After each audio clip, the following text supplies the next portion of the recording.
You're watching the Action Sports Jax 24/7 network. Now it's time for the Brent and Austen Show.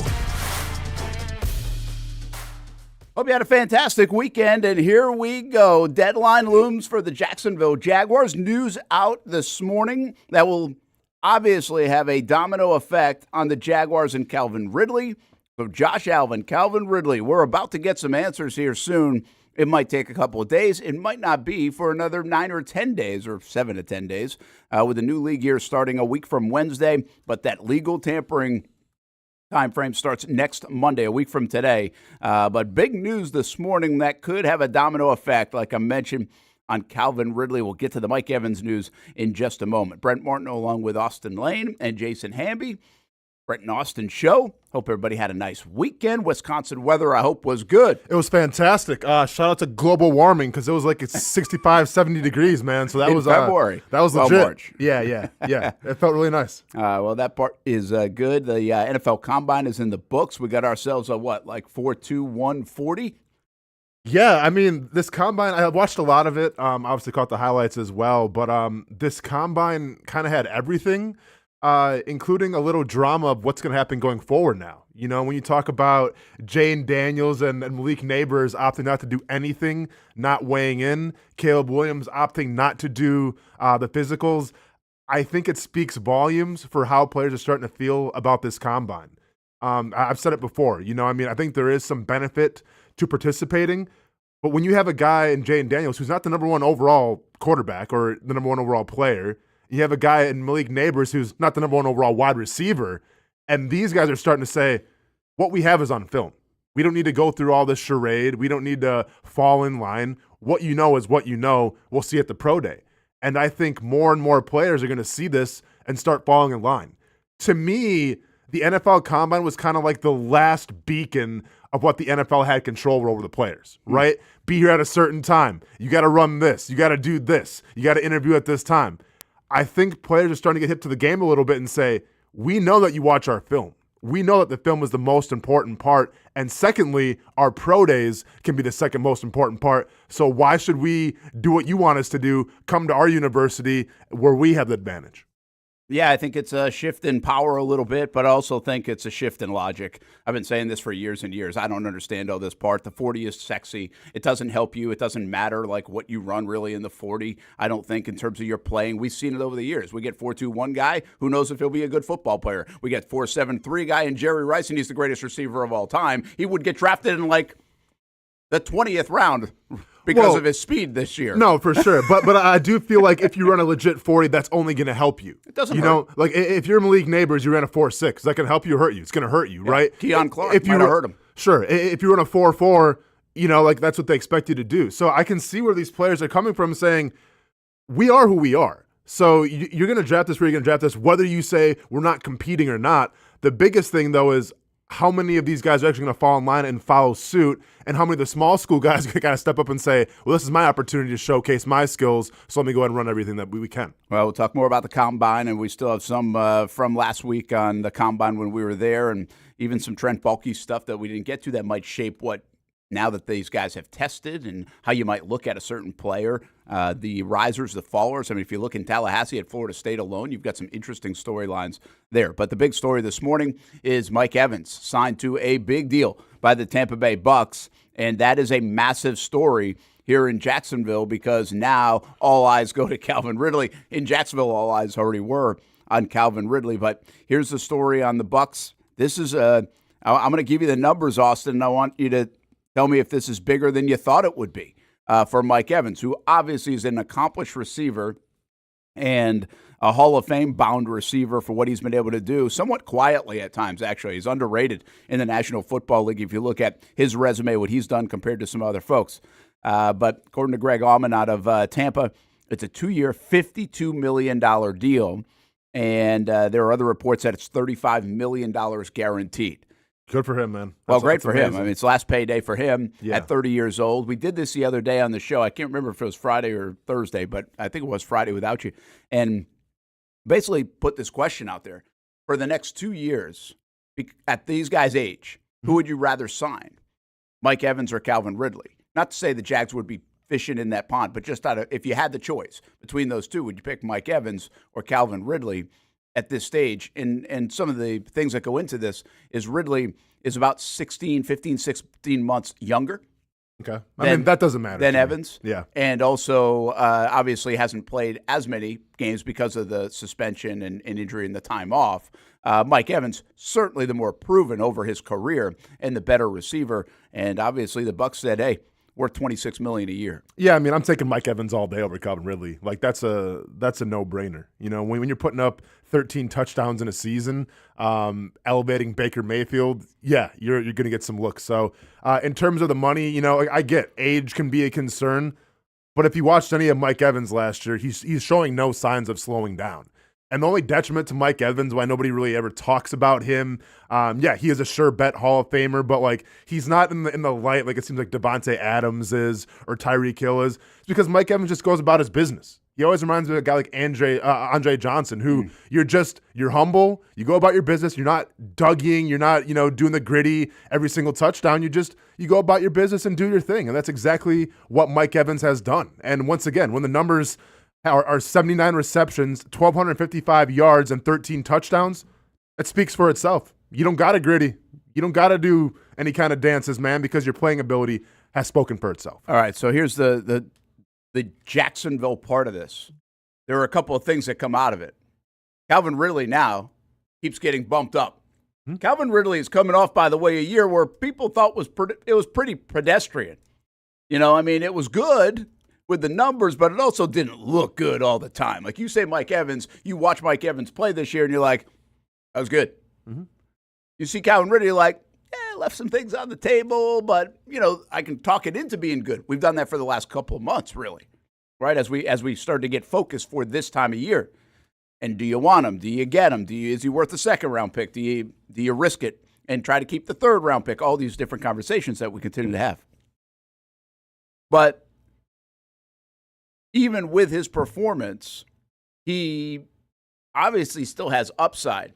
Now that Higgins is franchised, Pittman's going to stay in Indianapolis according to their front office. Now this Mike Evans move today. Calvin Ridley becomes the top wide receiver free agent on the market. If he hits the market in the legal tampering next Monday, he ain't coming back to Jacksonville because somebody's going to pay him a crazy amount of money. We all agree? Yeah, I mean, absolutely. I think Odell Beckham Jr. might get some looks as well, but Calvin Ridley's unequivocally the number one free agent wide receiver right now in this class. So 2 years, $52 million, $26 million per for a 30-year-old wide receiver in Mike Evans at $35 million guaranteed. What's the contract going to look like for Calvin Ridley, either on the open market or what will the Jags have to pay to keep him in the next week? I would say probably 21, 22. Is what Calvin Ridley's going to command. Like, you can't compare, I get Calvin Ridley's people see Mike Evans' contract, and it's like, oh, well, hey, the market has been reset. No, it hasn't. Because if you look at Mike Evans' numbers, he's never had a season under 1,000 yards receiving. Now, once again, how much does that really mean now with 17 games? Take it for how you want. But Mike Evans has the resume. Not to knock Calvin Ridley or anything, but we know that Mike Evans is a true number one receiver. We can't say the same thing based off last year of Calvin Ridley. So to expect Calvin Ridley to get 24, 25, I think that's going to be a little crazy. I think when you have a very deep wide receiver draft class this year that teams could take some gambles on, I think the Ridley price is going to be 21, 22, if not even a little lower. All right, so let's just say it's there. Do the Jags still have to get this done, and do they have to get it done now and give up a second-round pick? I mean, you know how I feel about it. I feel like you have to get the Josh Allen part done first, franchise tag Calvin Ridley, and then work it from there. Okay, we have 30 hours to do that. Okay. Well, I better get calling Josh Allen then, huh? Okay, let's be realistic how this works. That ain't happening. Guaranteed? No, I'm not going to guarantee it, but I'll 90% it. Okay. So then, yeah, you better get, if you want Calvin Ridley so bad. I mean, seriously, do you think there's any chance that they can here right now that they're going to extend Josh Allen before 4 o'clock tomorrow? I'm holding out hope. Wow. Yeah. I mean, here's the deal. Here's what I don't get, guy. Why would I do that if I'm Josh Allen's agent? Why would I even want to talk? Because they're desperate to sign Calvin Ridley? Because they're desperate. Problem. I'm Josh Allen's agent. Yeah, if they're desperate to tag Calvin Ridley, don't you have the advantage and say, well, if you want Calvin Ridley this bad, you better give us a little more? Is that better leverage? Or is it better leverage to see what the open market brings with a new cap that went up more than anybody else thought it was going to on the guys that get signed next week in free agency? Then go get tagged. Then Josh Allen's getting tagged. And who knows when a deal gets done? Maybe you're not going to show up at the training camp then. That's fine. That's what you risk of happening. I get it. Yeah. I get what you risk. I'm just saying, am I going to get more now on a desperate Jags team or more next week when people hit the free agent market? I think it's comparable. I really do. I think if Jacksonville's that desperate to keep Calvin Ridley, like Trent Baalke has mentioned, they like Calvin Ridley. They don't care about the second or third round pick. Now, it's what Trent Baalke said. I'll take him at his word for it. I think if that's the case, then yeah, Jacksonville may be a little desperate to pay Josh Allen and to franchise tag Calvin Ridley. All right, so let's say we'll keep the window open on that, even though I think it's very unlikely. And then if you tag, you tag. Great. All right. That's perfect scenario. Mm-hmm. For this to work out for the Jags right now with 30 hours to go in a perfect scenario, I think is like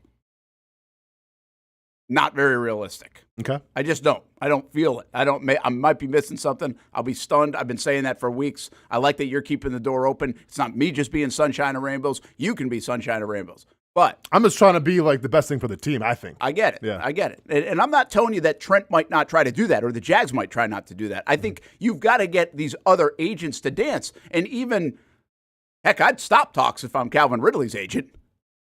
Yeah. I'm in the open market, man. Mm-hmm. I mean, there's plenty of money out there. Unless the Jags do give him a pretty handsome deal for 2 years and whatever and forfeit the second round pick. So that's the next step. Should they go there? Let's just say because they know better than us, Austin, right? They know if I would ask Trent Baalke in private, hey, you going to sign Josh Allen by tomorrow at 4? He'd be able to answer right now, yeah, we got no chance. That definitely isn't happening. Well, if that is the answer, then they have two options. They let Ridley walk into free agency or they sign him this week, just like they just did in Tampa to Mike Evans, right? Correct. Will the Jags do that? Now, should they do that? Now that they've got the number one target. And by the way, I'm reading something here from Adam Schefter that says Mike Evans was projected to be one of the top, if not top free agent wide receivers available. We knew that. The Chiefs, amongst others, were expected to be interested. Now the top free agent wide receivers include T. Higgins, Michael Pittman, Calvin Ridley, Odell Beckham Jr., and Michael Thomas. Okay, well, T. Higgins and Michael Pittman don't seem to be available on the market. Why did he tweet that if they were just tagged? It could be on the trade block. I thought Higgins was actually tagged, wasn't he? I thought so too. But you could still trade him.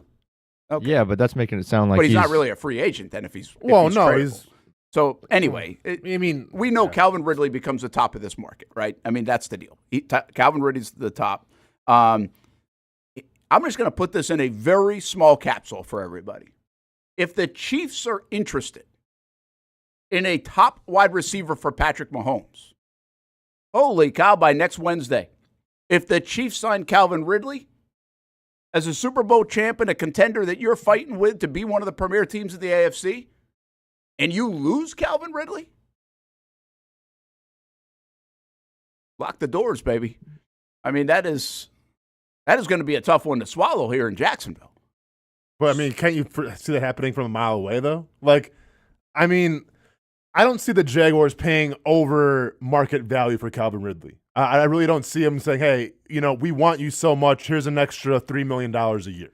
I don't see that happening. I can see Calvin Ridley saying, I'll take a discount and go play in Kansas City because I'm towards the tail end of my career. I want to play at the quarterback in Patrick Mahomes and win a Super Bowl. I can see that. So realistically, and once again, I don't think Calvin Ridley really has any ties here to Jacksonville in terms of what he owes this organization.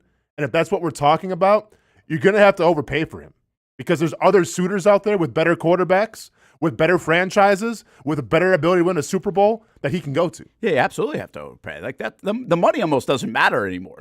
You're going to overpay. And by the way, the Jags have the money to overpay. It's just a matter of what they want to do. This is all the talk about. We'll get to the Brian Burns stuff a little bit later, but the Jags can make moves, especially if they sign Josh Allen to a new deal. I know people are like, oh my gosh, they signed Josh Allen to a $25, $26 million deal, $27 million deal. Well, how are they going to afford all this stuff? No, it actually helps them if they sign Josh Allen this year because they can push a lot of that money down the road, and that creates some extra space to sign a big-time player, really, in the interim. And then, of course, that will also depend on what they do with Trevor Lawrence's deal and other things. There's a lot of maneuverability here. The reality is, I think the Jags from the get-go should sign Calvin Ridley and give up the second-round pick. Because I never thought for a minute that he was going to make it to free agency and the Jags were going to get him back to preserve the third-round pick. So if they did that, Austin, and they let him go, and let's just say they pulled the rabbit out of the hat there, well, now they're going to pay $22 million, like you said, a year anyway. Mm-hmm. So why don't you just go in with a 2-year, $40 million deal, whatever guaranteed, however that has to work out. You keep him here. I will say this about Ridley, and I believe this, and I don't know this, but I believe this to be true. I don't think he likes the idea of bouncing around. I think he was comfortable in Jacksonville. I think he likes the state of Florida. He likes it in the Southeast. I don't think he wants to do anything with that 5-degree home game in January in Kansas City. I really don't. I think there is a little bit of an appeal here to playing with Trevor, with Doug. I think he enjoyed it here, but also playing in the state of Florida. You get that no state income tax stuff when you're talking about a big deal here, too. You get the continuity and the comfortable nature of being here again. I do think, though, there's some value. Now, is that enough value to say, hey, I'll take a $5 million discount? No. But I do think there's a little bit of value here, and I think that's why these guys have been able to have some of these conversations over the last couple of months. But the big story here now is the money doesn't matter. Honestly, the second-round pick doesn't matter. You're going to make one of two moves. You're going to go invest in a young receiver in the draft that nobody really knows can play at this level and can help you out, or you're going to bring back Calvin Ridley. And by the way, you're going to do this in an important year for your quarterback. There's a major domino effect here in Jacksonville that if your quarterback going into year 4, your franchise quarterback, are you going to take something away from him? Are you going to take his outside threat away from him and then give him something that we have to hope about coming up through the draft? I mean, there's a lot of ramifications with the next few days here with Ridley. There's a lot of ramifications, but you believe that Trevor, Doug, and no income tax are enough to keep you away from Kansas City? No, I didn't say that. You said because the weather. So you're. I said I think those things play in their favor. Yeah. Okay. So if Kansas City's going to give you 2 years, $40 million or $42 million, yeah, I think you can get them for 2 years, $40 million, 2 years, $41 million, whatever. For the same deal, I don't think he's going to Patrick Mahomes just to win a Super Bowl. I don't. Wait, so you think if Kansas City and Jacksonville offer him the same deal, he's staying in Jacksonville? Interesting. I do. Yeah, okay. I think he will. Okay. No, I think now he'll also go chase the money, and his agent will too. I think he's chasing a Super Bowl, though. I mean, I don't know. You don't think he wants Super Bowl? No, that's not fair to say that. Yeah, but you don't think the Super Bowl is the biggest thing for him? No, I don't. I don't think he's in a situation where. Give me a guy recently that maybe made a move that you'd be like, I want to just go win. I don't care what I make. Le'Veon Bell when he went to Kansas City. Yeah. Okay. Yeah, that's fair. Now again, that was different. He didn't have as much leverage, right? No, he had zero leverage. But I don't think that's the situation. I'm not trying to knock Ridley. I'm sure he wants to win. Okay. But I also don't think he's to the point of yeah, I mean, I got to go play there. Yeah, I think we ranked him last week top 3, and I think y'all said money 1, 2, continuity / personal, just being good, stats, and 3 was Super Bowl. I think that's what y'all's. Yeah, well, that's what I do. And again, I mean, we're guessing here. I'm not talking to Calvin Ridley every day, guys. But I have talked to him quite a bit, and we've talked to him, and we talked to him right after the season. And I think he was pretty honest. The one thing I love about Ridley, man, he says it how it is. He says it how he feels. He said the money mattered. The money mattered. He knew this was his last payday, especially since he missed a couple years of it, or at least 1 year of it. So, but he also mentioned continuity and liking to be here and other things. And I also, going all the way back to other conversations, why I bring this up, I really think he likes being in the Southeast. Florida guy, played at Alabama, played in Atlanta. Mm-hmm. I think that matters. There are some guys that do not want to go play in that crap. Yeah. I mean, they really don't. And so I think, again, these are minimal things. These are little intangibles you can play off.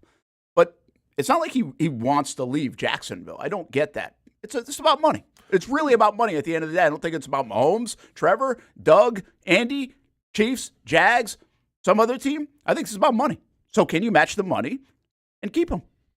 Yeah, I mean, if you think that whatever somebody offers him, the Jaguars match that and he stays, then that's a win for the Jacksonville Jaguars. I feel like the Jaguars have to go out of their way and actually add a little more to what teams are matching. In my opinion, I think that if the Chiefs came calling and the Jaguars came calling, offered him the same price, I don't know Calvin Ridley, but I would be baffled if he didn't go to Kansas City. and try to win a Super Bowl and try to make history as the only team that ever went back to back to back and play with arguably, the GOAT right now in the NFL and Patrick Mahomes. Like, I think wide receivers like playing with the best quarterback. So I think the Jaguars do have to overpay a little more. And if that's the case, then so be it. But I have a hard time believing that Calvin Ridley is just going to be loyal to this franchise and say, you know what?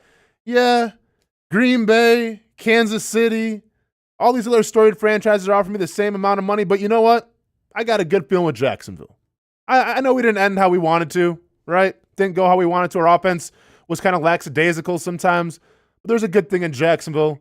I'm going to stay here. I have a hard time seeing that happen unless the money is going to be substantially more. Wow, that's interesting. I just don't feel that way. We felt that way in the past, by the way. They've had to overpay people. Mm-hmm. But that is to lure away from another team a lot of times. Like, I don't get the sense of that. And I'm not telling you I'm right. And we're one of us was right somewhere in there. Like, we just don't know. But I really think this is all about the money. I don't think it's about any of those things. And those are things that are nice carrots, by the way, to go play for. Now, Green Bay, no way. But Kansas City. Well, I'm just saying teams. Yeah. But Kansas City, absolutely. There's a lure there to Kansas City to play there. I totally get it. And the way, the NBA, we see this a lot. We see this now a lot more in sports that, hey, let's go join those guys. They help my legacy out. We help go to ring, all those things. Andy Reid's a fun guy to play for, so it's not like you're going to play for Bill Belichick or something like that. You have to test those waters. Mm-hmm. I just don't think the Jags have to overpay here. I think they have to make a deal that will be as reasonable as everybody else's deal. I think they've got to be even. They've got to be comparable. And maybe they got to be $500,000 more, but that's not like overpaying. Like, overpaying is what essentially the league thought they did for Christian Kirk when they brought him in for $17 million a year. The Jags overpaid to bring him in to make sure he was here.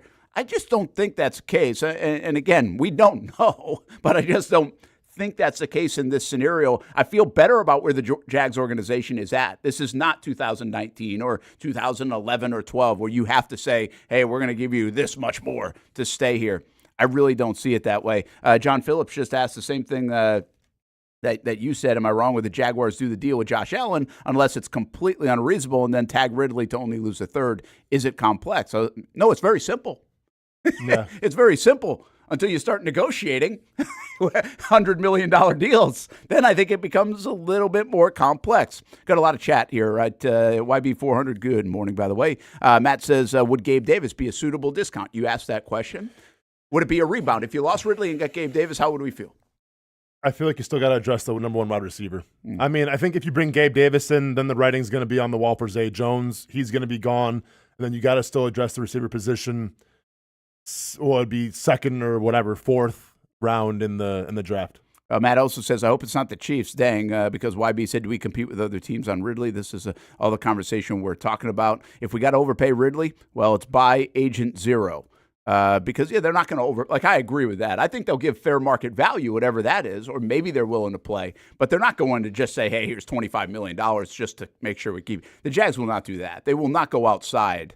I think the parameters that are set in play, and it's their job to know the parameters. They've got to read the market. That's part of this business, is you got to read the market, know the parameters. You're bidding on a house right now in today's landscape. You got to know what's going to get. Now, you can try to go a little lower, but you got to be able to be willing to go where you're supposed to go to be able to get the house. Jags are in no different situation here. I'm really curious to see after this combine what the updated odds are on Calvin Ridley in free agency in terms of teams. Because, once again, obviously betting's not everything, but sometimes you can get a good idea of what people are saying. Because before the combine, I think it was 2 weeks ago, the Falcons were the favorite to land Calvin Ridley, followed by the Chiefs at plus 500 and the Jets at plus 700. Bills plus 800 and the Steelers plus 1,000. Jaguars weren't even the top five. Now, once again, take into account, the tag and other things. If it really comes down to what, like Brent's saying, that's probably not going to happen. I'm really curious to see what the murmurs have been out of the combine now in terms of have these odds been updated. Because the fact that Calvin Ridley's on the top five of landing places to go is a little. Is that what the odds say right now? This is 2 weeks ago, I said. Okay. I haven't seen the updated the odds after the combine. Who was ahead of them, just out of curiosity? The Falcons, Chiefs, Jets, Bills, and Steelers. Falcons, Chiefs, Jets, Steelers. Bills. And there's probably some thought of that Diggs would go away for the Bills. Yeah, unless they upload with Gabe Davis leaving, do they go all in with Josh Allen? I mean, that's a lot of money Falcons spending. are interesting here. Like, first of all, I don't get the sense The you want to go fleece back of there. the century. I mean, maybe with the new coaching staff though maybe. and stuff. I just don't get that. Again, I'm trying to make reads here of just a little information I have, but I don't get the sense that you'd want to. The other thing is, do they need them? I mean, they got a lot of weapons The already. Falcons? Why not add some more? Yeah, why not add some more? They got money probably to spend. Just a couple other comments here before I miss out on them. Z Fortner 89. I'm confident Ridley would stay here over going to KC if the money's the same. He agrees with me there, but who knows? And Nathan Dean says, good morning. Let's just do the darn thing. Get the job done. Set the culture. Take care of Josh. Show your belief in Calvin. Let's go. Could be really simple. Yep. Could be really simple. Easy as that. And is it harder than we think? Let's talk about that when we come back. We're just getting going here. The big news this morning, Mike Evans signs, and now the attention shifts to Calvin Ridley. Even before it kind of shifts to Josh Allen, I mean, the next 30 hours, again, in Jacksonville are wild.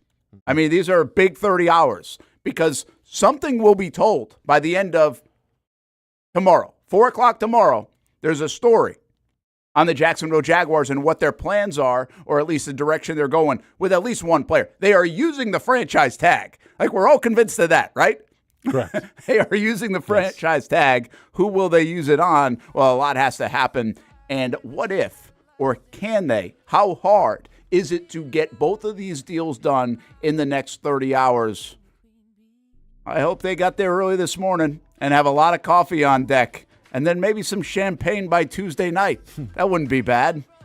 We'll be back on the Brent and Austin Show. Thanks for hanging out with us. And don't forget to check out the new Action News, Action Sports Jacks 24/7 network. You can find it on the Action News Jacks app and also on actionnewsjacks.com if you're listening from work.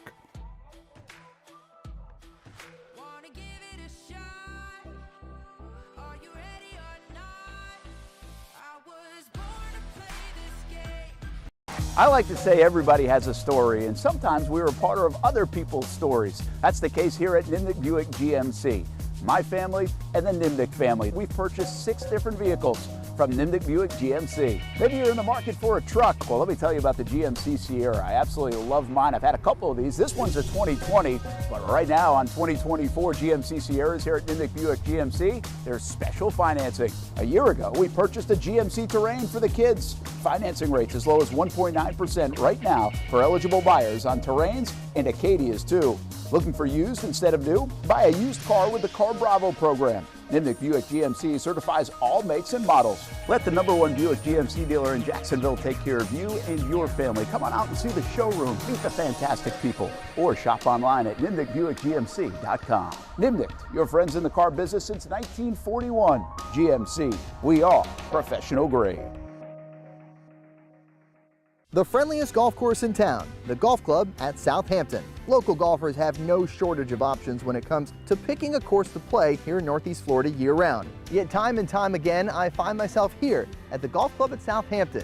Easy to get to off 210 in St. Johns County. It's family-owned and operated and renowned for being one of the area's most player-friendly. That's just one of the reasons we hold the Action Sports Jacks Dream 18 charity golf tournament here each fall. The Mark McCumber design layout is great for all skill levels of golfers, from the guys who bomb it a mile on the range to golfers like me who are just happy to put it in the fairway, which Southampton has very accommodating fairways. And if you need new clubs, come down to the pro shop. They'll fit you up and get you a nice new set like they did for me. For more information on membership or to book a tee time and see for yourself, head over to golfsouthampton.com or call the clubhouse at 904-287-7529. The Golf Club at Southampton. It's the official home of the Action Sports Jacks Dream 18. Make it your home for golf too.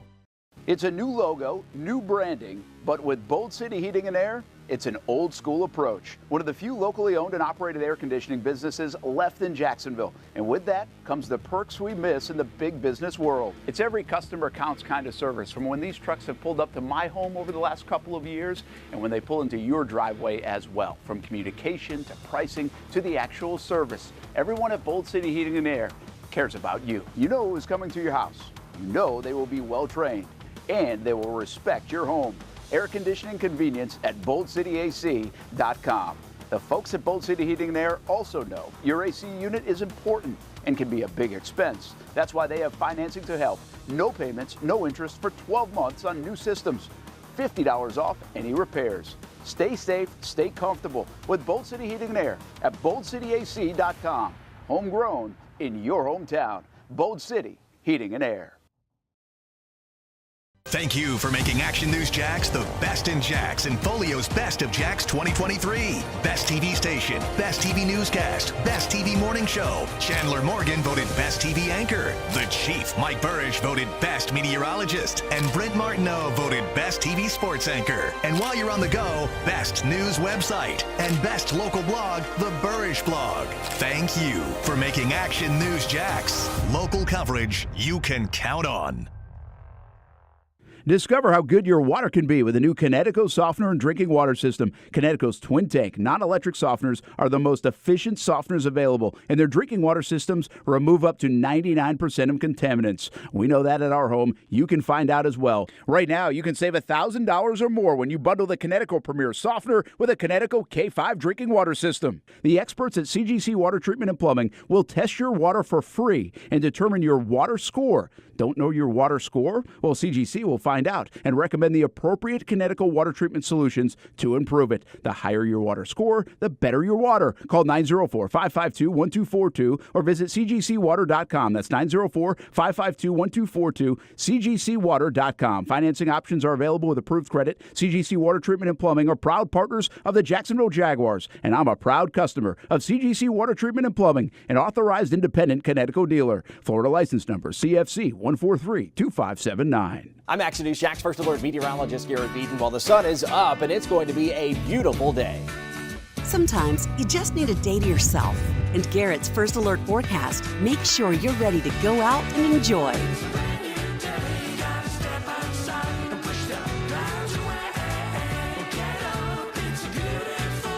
Garrett and the Action News Jax This Morning team helping you start your morning right.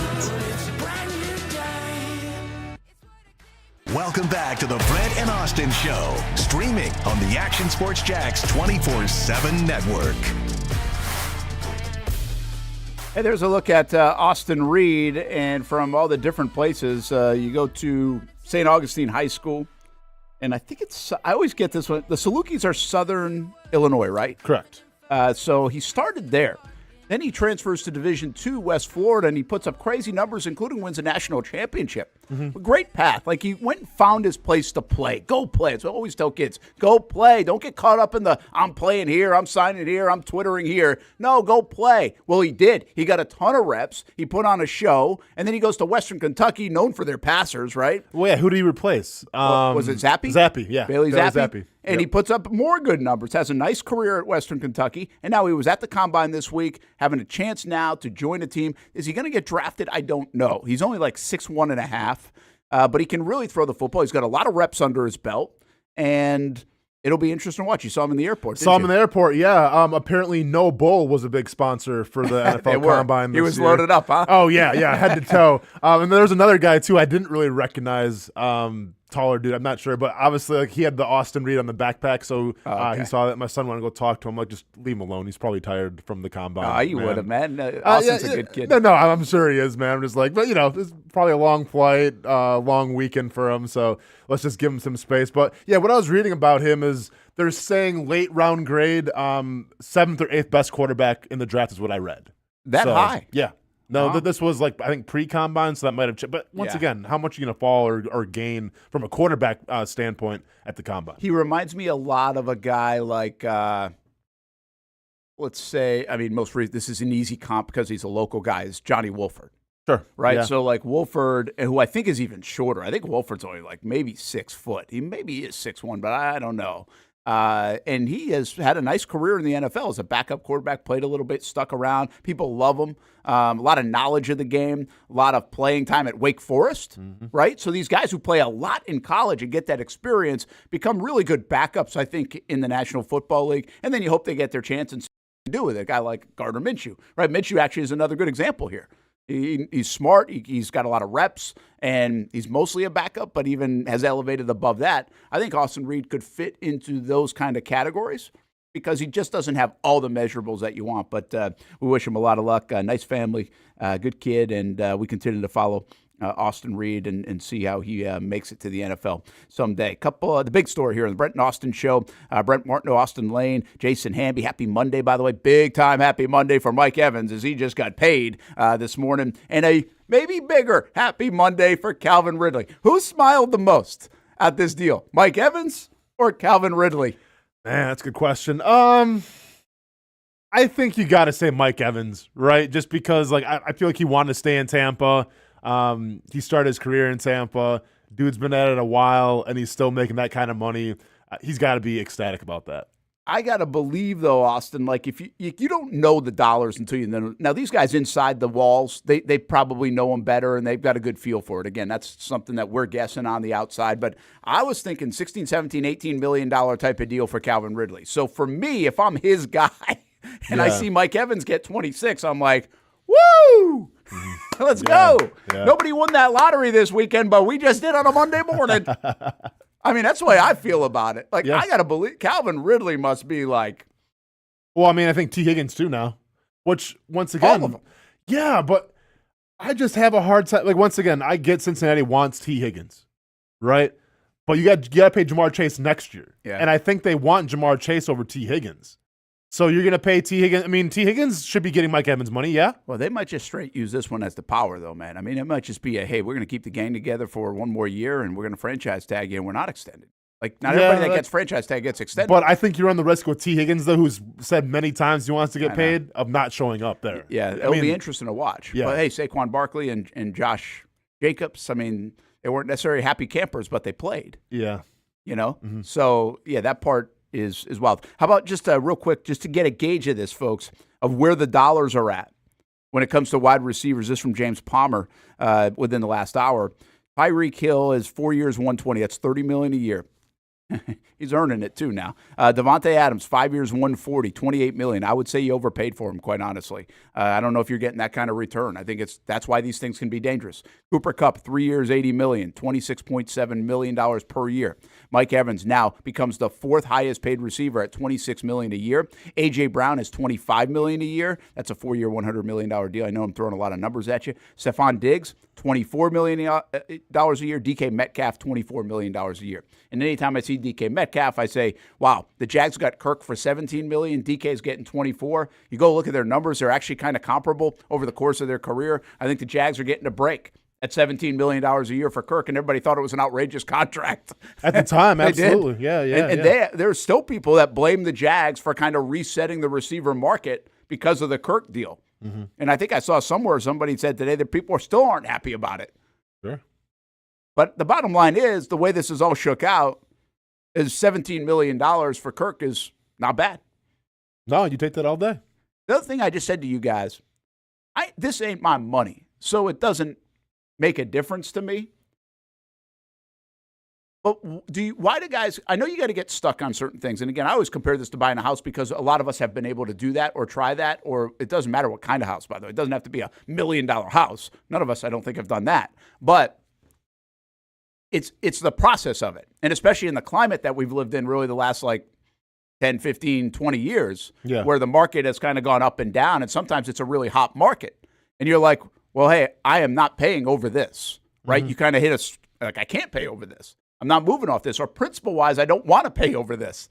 Well, for this kind of stuff, for a big-time player like Josh Allen and a big-time player like Calvin Ridley and important pieces to your franchise and to your franchise quarterback and everything else, I say, hey, man, if it's going to cost you $21 million or $22 million a year now for Ridley and you really had $18 million planned or you'd go up to $19, who gives a damn? Who cares about $2 or $3, $4 million over a 2-year period for this stuff? Now, you can't do that with every player. I get it. But who cares? It's a good move. It makes your football team better. I don't care about the $3 million. Yeah, I mean, when we talk about an extra $3 million a year, an extra $4 million a year, I get what you're saying, but to me, it falls on principle, right?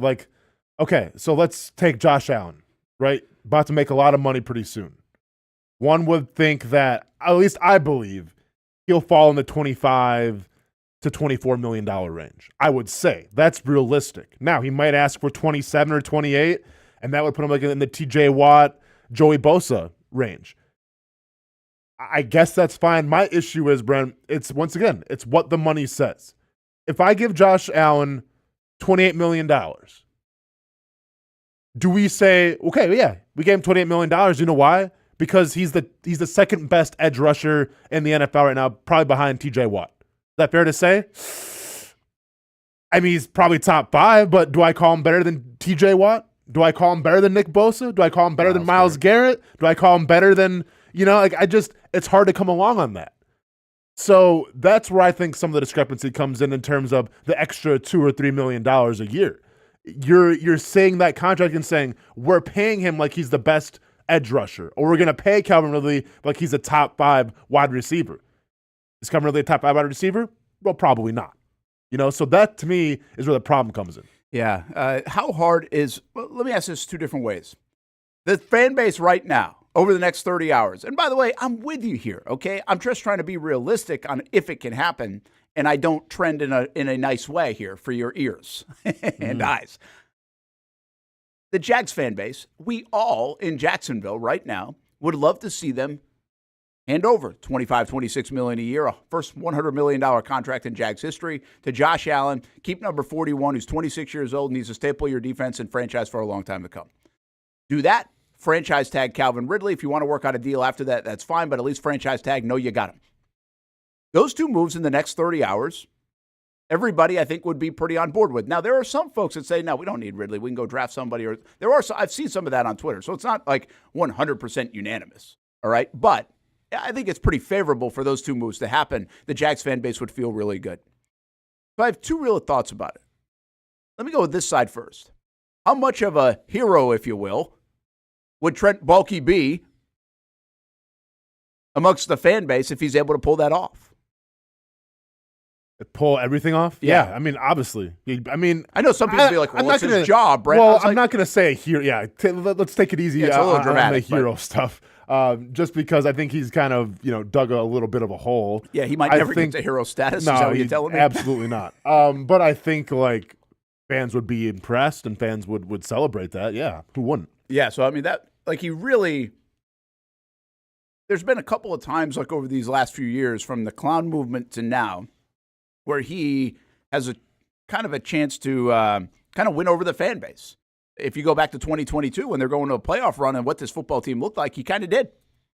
It was hard to criticize what the Jags had done. I mean, they kind of went from the first overall pick to the playoffs and a win. A couple wins away from the Super Bowl. The GM helped do that.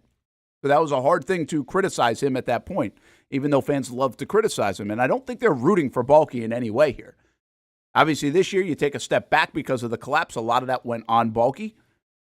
And now this situation where he really controls it as the GM. Now, obviously, Shad Khan and the Jags coaching staff in the front office and the other side. There's not total control here because the other side's a part of this in terms of a negotiation. Well, yeah, and people are still kind of caught up on last year's draft as well in terms of how that's going to play out. True. Trent Baalke's obviously tied to that. But this is an opportunity for Baalke, and I know this isn't why he does the job, right? But, I mean, approval rating never hurts. Sure. And this would bump the approval rating from whatever it is right now, probably to double it, if he's able to pull this off, is really the main point of the story here. No, without a doubt, especially because if you lose Calvin Ridley, the other side's going to be, well, then you got to draft somebody, and how confident are you in doing that? Who's the last great wide receiver that the Jaguars have drafted and developed? Well, it's not only that, Austin, but it's like Justin says here, this is what people think. This is how people think, but this is a comment. When you have a GM that can't draft, what's the significance of any of the picks and which rounds they are in? Sure. Talking about giving up the second-round pick, but he's actually also answering your question, too, or at least your comment adding to it, that there's not a lot of confidence in going to find that next receiver or whatever else. Especially, actually, that's a position where Baalke has struggled with in his career as a GM if you go back to San Francisco. So, yeah, this has an opportunity for Baalke to kind of win some people back and help the franchise out while doing it, and probably win some people internally like Trevor Lawrence and others. Because, again, I think there's a big storyline here brewing in Jacksonville that if they lose Calvin Ridley and can't keep him for whatever reason, then I think this turns into a what are you doing to help the franchise quarterback story as much as a hey, you whiffed on trying to keep Calvin Ridley. Yeah. So, okay, the other side of it. We can all say it. Yes, we know the path. How can you do this? Well, you sign to a big deal, Josh. You tag Ridley. It's very easy on paper. It's a very simple process. How hard is it, though? Like, how difficult? We've already talked a little bit about this. You have two sides that have leverage. When you have another side that has leverage in a deal, that's pretty tough negotiation. Yeah, I mean, it depends how you say who has leverage right now in terms of this deal. Like, I think Josh Allen has leverage right now. I really do. So if that's the case, I mean, I don't know. I don't know what Josh Allen's people are saying in terms of what they want per year. I mean, are they asking Nick Bosa money? Do they want $34 million a year? Like, yeah, I doubt. I don't think that's necessarily really reasonable. But I think Josh is pretty slotted into a price range, like you said, between 24 and probably $27.5 million. Like, I could see them asking for $27.5, $28 million. Like, why wouldn't you? Yeah, in of a course. negotiation, right? And maybe you come back down to 26 and hopefully 25.5. I really have felt all along this is going to land at like 4 years, $105 million. Sure. So that would be around $26.5 million a year. Yeah. So then let me ask you this. If we kind of are on the same page, and I feel like everyone's on the same page of what Josh Allen gets, and I don't even know Josh Allen's representation. I'm not sure what they're all about, but one would think that they're kind of on that same page as well. Why can't they get a deal done? They just want to hold out and see, hey, maybe we can get $40 million. Like, what's the point of holding out then, I guess? Yeah, I would say this is I'm trying to be the other side of it here from a Josh Allen side of this deal. Why am I holding it? Why don't I want to run to the table for $26 million? Well, I'm not against it. Not totally against it, but I'm measuring who else is on the open market coming up next week. So Monday, Tuesday, Wednesday, what do those deals look like? Because I feel like my client, coming off a 17.5 sack season with what he's already done, but also at 26 years old and showing that he's about to get to his prime, could be worth just as much, if not more, than anybody is getting on the open market in next week. So I see how that plays out. Now, there's a danger in that too.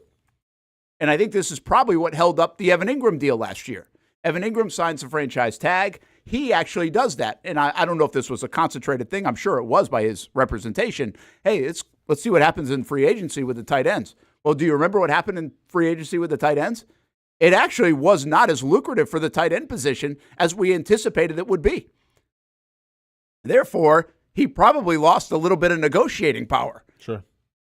Now, how much, I don't know, but is that what stuck the deal up a little bit? Is that why they didn't get it done until July? That would be my guess, is that, that didn't play out the way we all thought. Wait, Jags, we're going to pull back a little bit on those numbers, or wherever they were. And I just don't know the ins and outs of that deal, but I would suspect that was a part of the reason that after the franchise tag, it took March, April, May, June, and into July to get done. I think it was a July deal. I remember being on the road like in the summer baseball circuit, so it was definitely in the summer. And so that's like 4 months to get a deal done that we thought was pretty much like, let's go. Yeah. And that's where I've had this hesitation for weeks and weeks based on really that one. I would also ask this, because somebody said to me, why isn't this deal done? And I'd be like, well, what other deals are done? I mean, really, this morning's deal with Mike Evans is like the first signing I remember since the season ended. Mm-hmm. And I'm not even talking the Super Bowl. I'm talking all the way back in like January. This isn't a common time to get deals done in February. What I worry about more than anything, and I don't even know why we talk about this, but this is a trend that's been going on with Danielle Hunter being a favorite to land in Jacksonville, which makes zero sense to me still. But nevertheless, let's address that part. If for whatever reason, Josh Allen's camp, they stall and they want more than they're worth and they get franchise tagged. And then the Jaguars say, well, you know what? Let's go ahead and get Danielle Hunter on a 3 or 4 year deal, bring him in. Is there a chance then that Josh Allen gets tagged and it's like, well, then we don't want to deal with him, and then he plays out the tag and then he's gone? Because that would be like the worst case scenario for me. And I wonder if Josh Allen's people are contemplating that as well. I mean, there's so much smoke with Danielle Hunter coming to Jacksonville, and I can't, it doesn't make sense to me, but where there's smoke, there's fire, so there might be a little truth to that. If that's the plan B, and it all comes down to Josh Allen maybe wanting too much, or they're trying to put pressure on Josh Allen to sign right now, and they bring in Daniel Hunter, well, this whole thing can backfire in a heartbeat then. Yeah, it's a scenario that we've been talking about a little bit this weekend. There's a lot of now there are some rumors about Hassan Reddick. Yeah, I saw because that the too. Jags could take dollars. Like Philly's trying to shed some dollars, right? And that deal's a pretty hefty one. And then Brian Burns, the story out of the combine is that they're not going to do a deal with him. Well, I tell you what, if you're in Charlotte doing some sports radio about the Carolina Panthers today, holy cats! Like, Yeah, I you know had a big offer for him. We've been there. We've been there before here in Jacksonville, right? There's been some stuff. Holy cow, there's some stuff in Carolina now. I mean, that is not a great situation. But Danielle Hunter, okay, here's my view on it. And you tell me if, first of all, we'll go with your scenario because I think it's an interesting picture to paint. So you go play on tag and you sign Hunter, Reddick, or Burns. And then in your situation, you let Josh walk after this year, right? Yes. So that's basically doing Josh Allen dirty. That's a nightmare. That's the worst possible scenario. That's ridiculous. Because listen, I mean, Daniel Hunter's older, right? So immediately, that's a yeah. Okay, okay. We're not going Hunter. No, that's good. Okay, yeah. Hunter, Burns, or you can have any of them, right? Yeah. In this scenario, yes, correct. Hunter still very productive at the tail end of his career, so just minus him out right now. So then let's go Josh Allen or Brian Burns. Numbers could be comparable. I think in terms of like style rusher, could be comparable. Obviously, Josh Allen had the breakout year last year, and enough said with 17.5 sacks or whatever you want to call it. Oh, and by the way, you drafted him here. He's been a staple here. He's been a leader here. He's been a pillar here. So advantage Josh Allen, not even in the same ballpark. Why are we talking about it? Yeah, listen, I don't think this is a situation, but I think it's a fascinating view. Like, could you actually sign another one of these guys and another guy next year or draft somebody or whatever else, and then that's how you replace Josh Allen if things don't go well? I look at this differently. I actually think the smoke on Hunter, now a little bit if you want to get involved in the Burns stuff, and maybe even the Reddick stuff. This tells me, Austin, because there's a lot of the odds that you bring up, there are a lot of these odds that have the Jags heavily involved with one of these big-name pass rush guys. This tells me that they are trying to do two things. Overcorrect on a miscalculation of what they could get from their backups like Smoot and Chason behind Josh Allen and Trayvon Walker. And they didn't get anything. Like, they got nothing outside of those two guys from a pass rush standpoint. And if one of those guys go down, they got nothing.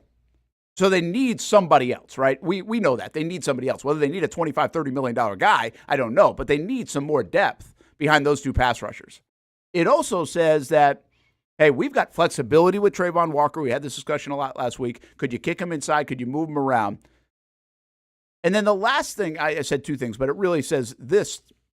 I think they now know or have realized that this is not a running backs division anymore. This is a quarterback division, and this is a quarterback conference.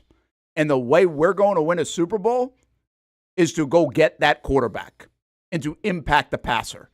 And we need as many of these guys as we can. It does go back, I think you brought this up in a pat your back kind of way, that it goes back to your pat it. 2007 Giants. Like, it is really going back to that kind of mindset. We cannot have you already have Mike Strahan. Why do you need Osi Umenyiora? Because we can't have enough of them. And they were right, because they had to go impact Tom Brady. They had to go impact guys like, I believe it was Aaron Rodgers at the time. Maybe it was Favre. Whatever it was at the time. Yeah. And so we have to go impact those kind of players. Drew Brees, right? We've got to go impact them. And they made the choice to do it. I wonder if the Jags are making that same choice right now. This is an additional play. This isn't addition and we'll lose this guy down the road. I think for the time being, if you get a Burns, if you get a Reddick, if you get a Hunter, and those are three different names and three different kind of ways you would see them playing for the next year, 2 years, 3 years, 4 years. But I think this is complementary to what they already have. and about getting after the quarterback more than, hey, let's buy this in case of insurance, in case it doesn't work out against Josh. I fully believe they are going to get a deal done with Josh Allen. Well, I mean, I fully believe that too, but once again, it does make me a little nervous, and I get what you're saying, bolstering the defensive end, bolstering the edge rush, a la the New York Giants of 2007. Yeah, it works. You can never have too many pass rushers. But then where in the hell is the Chris Jones smoke saying he's going to Jacksonville? Where's the DJ Reader smoke saying he's going to Jacksonville? Where's the Sheldon Rankins smoke saying he's going to Jacksonville? Why isn't defensive tackle being addressed? That's all we've talked about since we started our show. Interior, interior, interior. Oh, okay. Screw the interior. Let's bring in Daniel Hunter. Let's bring in Brian Burns. Let's bring in Hassan Reddick. All of a sudden the interior is fine now? Like, that's another issue that I have, is the fact of, number one, yes, pay Josh Allen. If you want to bring in another edge rusher guy, I guess give him another $20 million and invest in all of that. But the problem this offseason wasn't the edge. The problem is defensive tackle. It's stopping the run. It's getting interior pressure. How many sacks did they have last season? 3? 3.5? Yeah, I think it was 3.5. I think we put up there. Okay, yeah. Not acceptable, right? So then where are those rumors? Where are the defensive tackles in free agency? Oh, so we're going to build those guys in the draft, but when it comes to edge, let's get the shirt thing right now? It makes zero sense to me. Well, it actually makes some more sense to me, depending on how you want to view this. One, I think they are so invested on that interior that they have got to just get better play. I think this is a little bit of Ryan Nielsen's hire. It's like he's a defensive line guy by trade, Austin. I think they have to try to get better play out of the guys they've already invested in, for one. But I also believe, and this goes back to kind of my second reasoning a moment ago, and that is they really will move Trayvon Walker. If they were to make a big move, a blockbuster move, that says clear as day to me, they are moving Trayvon Walker around. They're going to do it. Now, is he exclusively going to play inside? No, but I think they are going to move him around. That's what it screams to me if they were to sign one of these big guys. And I'll scream back to them, he had double-digit sacks last year. I get it. I'm not telling you it's the right thing. I'm just telling you what it says, in my opinion. All right, let's take a break. I'll come back. We're rocking and rolling here on a Monday now. We got some stuff cooking, which is kind of fun. And I don't know if it's going to all end up fun for the Jacksonville Jaguars. I know there's a lot of worry now. I can just see it. I see the scar tissue starting to show on social media here, on Jags Twitter. It's like, oh, we are going to screw this up in Jacksonville, aren't we? Well, we'll see. The Jags still have some time to figure it out, but I'm kind of with you. It's not a scar tissue thing. It's a reality thing. I think it's going to be very hard to keep both of these players by the time next week rolls around. I just don't see it happening as of yet. What a weekend we had in Jacksonville. The Savannah Bananas had to dodge some rain. Sold out crowd 3 days in a row, and just a heck of a time. Hopefully you had a chance to get down there. If you haven't, when they come back, make sure you do, because it's really a fun time for the entire family. Nice job by the Savannah Bananas down at the baseball grounds this weekend.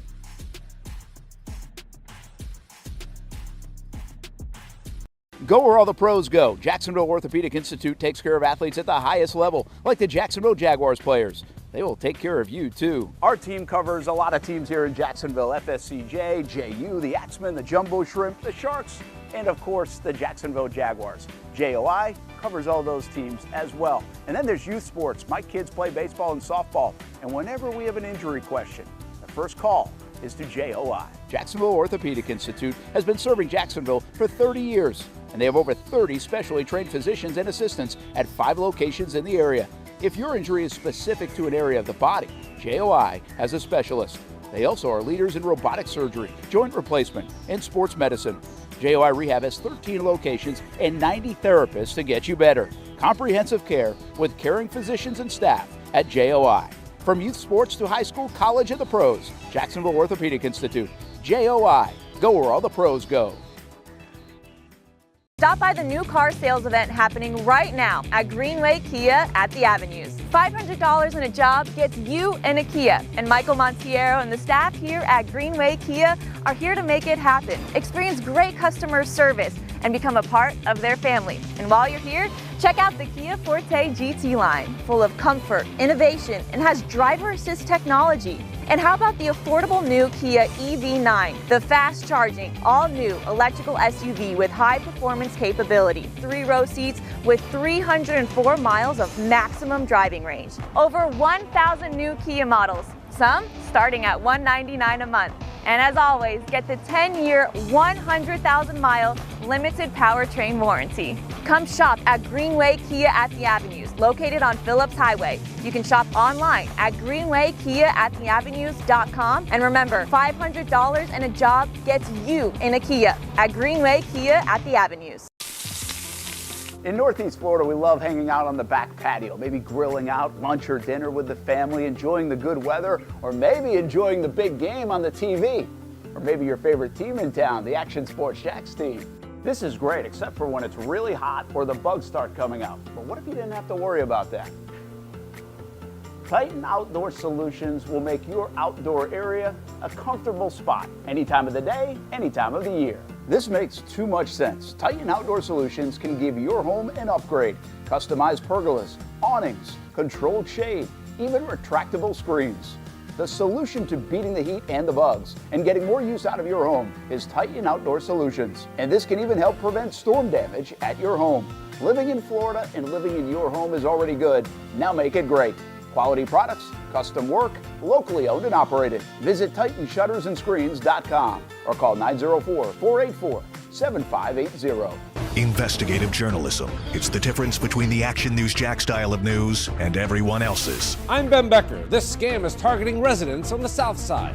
We investigate so you're crystal clear how a story impacts you. I'm Emily Turner. Take a look at the fine print because you're still getting billed. Because our reporters don't just tell you what happened. We break down how it affects you and your neighborhood, which is why people are putting their trust in us. Action News Jacks at 5 and 6. It's local coverage you can count on. Swoop with the Ospreys. It's the busiest time of year on the campus of the University of North Florida. There's a lot going on at UNF, a good time to see the finish of the winter season and the start of the spring season.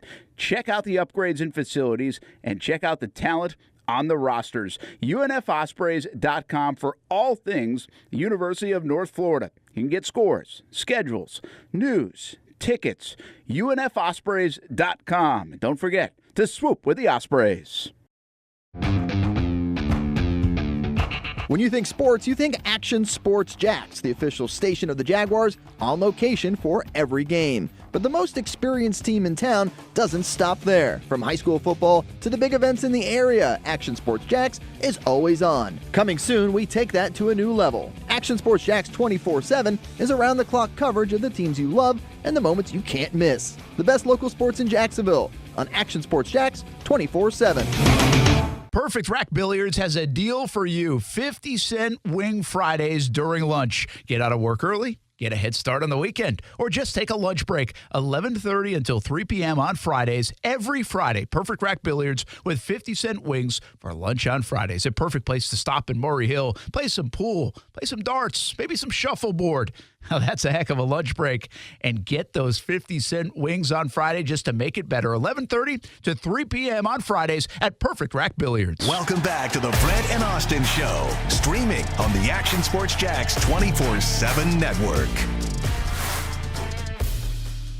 Oh, those draft picks, the coveted draft picks we keep showing. You better have these memorized by now if you watch our show all the time. But it's fascinating to kind of keep an eye on, right? At least for the next week. We might have to change that graphic depending on what goes on with Calvin Ridley. That's an important play here, is the draft pick consideration when the Jaguars are doing this. This isn't just about money and keeping a guy. This isn't just about Josh Allen. This isn't just about Calvin Ridley tag or a deal. This is all about timing and what it means when you do it. This is complex, although at the same time it feels very simple. Welcome back to the Brent and Austin Show. Brent Martineau, Austen Lane, Jason Hamby on a Monday. Hope you're doing well. And, we got a little panic in the fan base, I think. Yeah? I feel it. I feel a little bit like this is not going to go well, which there's plenty of ammunition behind that, I know. We got a lot of comments in the chat. Let's see if I can get to a few of them here. They want us to look at Nugent, the center from Michigan yesterday, then look at Fortner, Glenn says. We'll get to the combine a little bit more later on. It'd be nice if he's willing to take $27 million, according to Nathan, for Josh, but I really feel like he knows he can get $30 million from someone else if Jacksonville isn't willing to do it. I don't know. I'm not sure. I love Josh. I'm not sure he's going to fit into a $30 million category. But again, it's hard to know until we see where it goes. Honestly, I would not have predicted that Mike Evans was going to get $26 million a year this morning. No? No, I would have thought he'd be more in like a $23, $24 million category at his age. Yeah, but once again, look at his numbers last year. I get it. They were good. Yeah. But he's 30. Sure, but he was a top 5 wide receiver last year. Yeah, I know, but you pay contracts not just on what you've done, but also on what you're going to do. Okay. And but that's what my point is. If I thought it was 23, 24, it ends up 26. What if I think 27 million is where Josh should be? Maybe it ends up at 29 or 30. Sure, I got you. You know? Yeah. And so it's really hard to tell. These guys have to know the market. That's their job, is to know the market. Please tag, says Duval Calvin, and give Josh what he deserves. Let's see what else. View a tag as a Band-Aid option, no guarantee that the player signs long term. There are just some that it's going to work out. And I feel like if Josh gets tagged, and I know we just brought this scenario up, but if Josh gets tagged, I really feel like he's going to get a deal done. And while I know there could be concern that it doesn't get done and there are options that could happen and he could walk after playing on the tag for a year, or if he gets mad and doesn't even want to play on the tag, there are a lot of things that can happen. You mentioned it about like a T. Higgins. We've seen it with other players over time. But I think we both feel like if he gets tagged, they're going to work out a deal sometime by the end of the summer. Yeah, hopefully by the end of the summer now. Would he withhold from training camp? Absolutely. If they bring in another edge rusher like Danielle Hunter or whoever, Hassan Reddick, will he maybe hold out longer? Yeah, absolutely. Could that kind of throw him the wrong way and be like, all right, you guys don't really want me, we'll see you? Like, that could be a possibility. The fact is, there is a high demand right now for Josh Allen, and the market for an edge rusher is high as well. You know, after the whole DeMarcus Lawrence, Randy Gregory, I forgot who the third guy was that one year where they kind of got overpaid. I think it was only 21 or 22, but they never really made good on that contract. I think they all got let go, or they all got downgraded because of it. Those days are gone. The market for an edge rusher is back at a high right now. So yes, Josh Allen's going to get his money. I just feel like you got to justify hey, you're probably going to pay the fourth or maybe fifth best edge rusher in the NFL, and I think that's fair. It is pretty wild. Last time we were doing a show together was that whole Jan situation. The market wasn't as high as we thought. We're like, what's going on here? And now you're right. It's back up and rocking and rolling again. And I think what people saw, they see the last couple of years, they see these fronts. Like, these fronts are menaces now. Every week. The Jags saw it every week in the NFL. It's hard for offensive lines. Like, it's sharks in the water, right? I mean, blood in the water for sharks, that's what Mitt say. I think these defensive coordinators, I think these GMs know we can prey on offensive lines. They're not as good as our defensive fronts. We're more athletic. We're bigger, faster, stronger. We have more volume of good players than the offensive linemen do. We stay healthier than the offensive linemen do. Don't you get the sense that it's like, this might be the mission? It might be quarterback and build that front to dominate. Those might be the two biggest things you have to do right now to build a team. Well, ironically, a team that has tried to do that is the Chargers. Now, keep in mind, I think Herbert's still, what is he making? He just got a deal. What was his deal? So it's $55 million plus. Or something. Okay, I forgot. I'm saying we're in terms of ranking highest paid, second highest, second. Okay. So there we go. Burrow might have passed him. So so you have Herbert, second or third highest paid quarterback. You have Joey Bosa, the third highest paid edge rusher right now, and you have Khalil Mack, who's the sixth highest paid edge rusher. How'd they do last year? Yeah, not very good. No. Not very good. No. So a little bit of that is Bosa can't stay healthy. No, and I get it. There's a lot of things at stake here just besides those three guys. I get that, and Khalil Mack had a great year. But I'm saying if you're going to put all your eggs in the edge rusher basket, pay Josh Allen his money, then maybe look at another one coming in. I'm just saying be careful. Do you agree, though? Let's talk about that just for another second. Quarterback is obviously the premier position, right? You've got to have the quarterback to win. Correct. Do you think people are buying into what I just said over the last minute or so? Is that, hey, our most advantageous position on the football field can be our quarterback because it has to be. But secondly is our front. And it's not one position, but it's our front. Our front against their offensive line. That matchup is where we can control the game more than anywhere else. And again, why I say that is because if you don't have a quarterback, it's a big disadvantage. Well, the big disadvantage on a football field right now, in my opinion, is if you have a bad offensive line. Like, we believe the Jaguars' season got derailed in major part due to an offensive line that could not function well on the interior. Yeah. No, I mean, that's obviously that's the truth. It starts quarterback and then it's edge rush. There's a reason why Nick Bosa is getting paid $34 million a year. And there's a reason why the highest paid cornerback right now in the NFL, well, we'll see with Sauce Gardner, but right now the highest paid cornerback is making $21 million a year, right? It starts on the line. It starts on the edge, and then you work in. So I agree with you. Yeah, and listen, that's what a lot of people would say, and this is why, I understand this, right? But a lot of people, I think, would say, hey, offensive line's always been a big deal, Brent. Offensive line's always been – that's not what I'm telling you here. I get offensive line's always been a big deal. You know what? Having a good wide receiver and a good tight end and a good running back and a good corner and a good safety and a good linebacker, those things have always been a big deal too, right? Having a good football team's a big deal. Heck, we know having a good kicker's a big deal when you need them. My point is if you line up a wide receiver against corner, you got a lot of good matchups in the NFL. A lot of good corners. There are a lot of good wideouts. You got a lot of little linebackers now that can actually run with tight ends. Your separation is if you have a really good tight end, like if you have a Kelsey or a Kittle, you've got a big advantage maybe over a lot of other people. There's not a lot of them. Okay, that's cool. We've seen that. If you have a running back, yeah, that helps you, but we've seen the running back position devalued a little bit. What I'm telling you is the offensive line, even the good ones, aren't like really, really, really, really, really good. They're just not anymore. And it's hard to get it. If you have it, you hold on to it, and by the halfway through the year, you might lose a guy or two, and then you're not as good as you thought. Okay. So the differentiation between your offensive line, and even a good one, and a really good defensive front is still winner defensive front. The differentiation between a good tight end and a good linebacker, well, that could go either way. The difference between a good receiver and a good secondary player, Jalen Ramsey and one of your best receivers, well, that can go either way. You have some wins, you have some losses.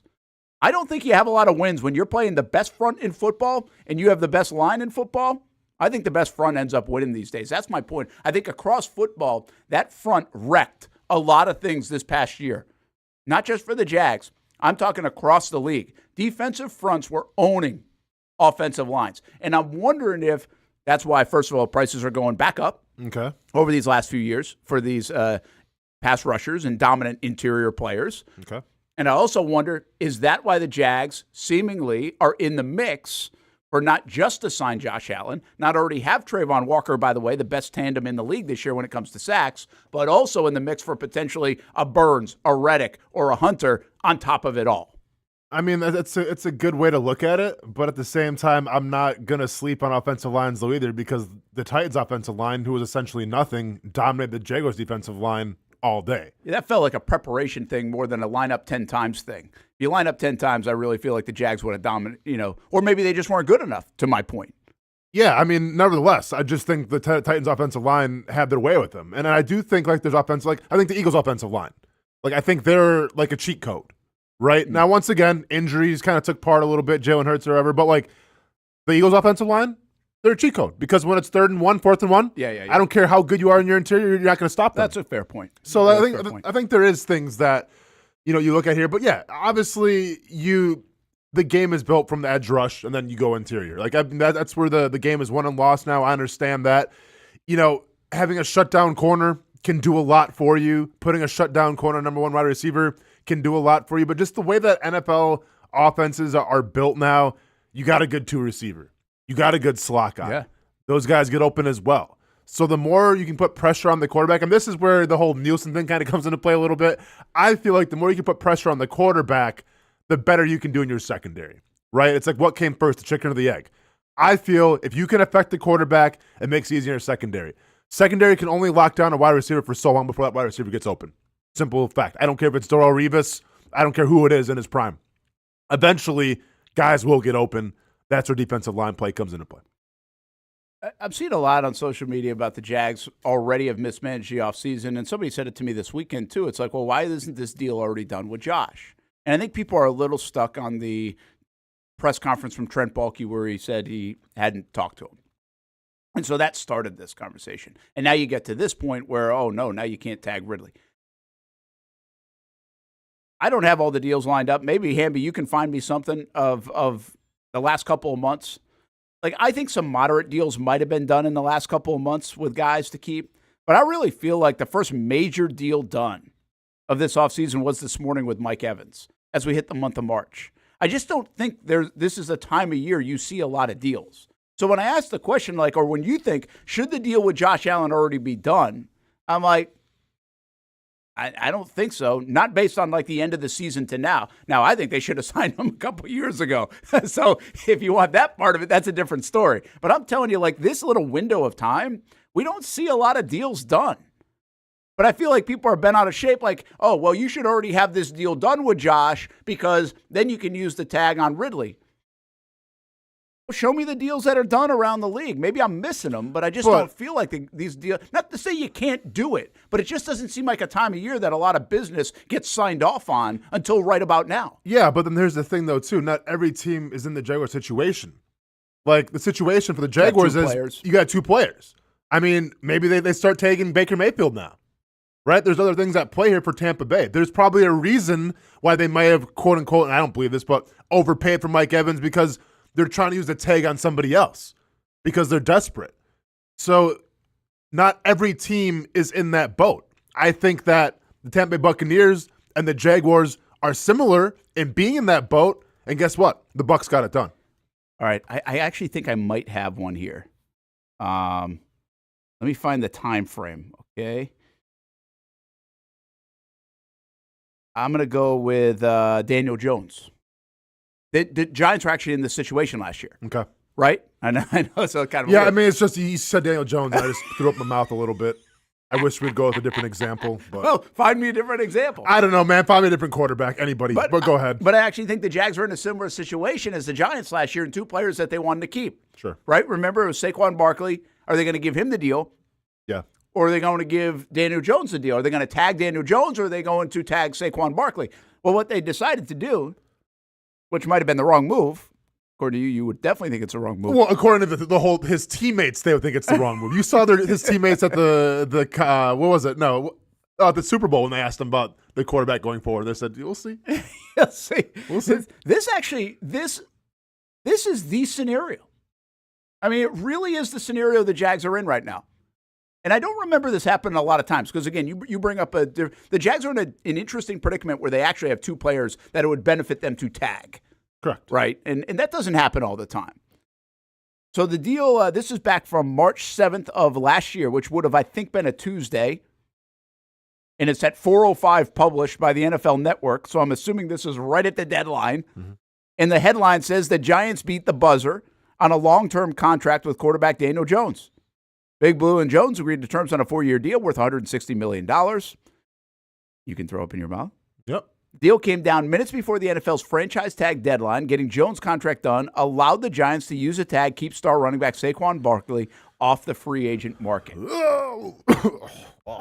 There were 8 total extensions done in the NFL in the month of February.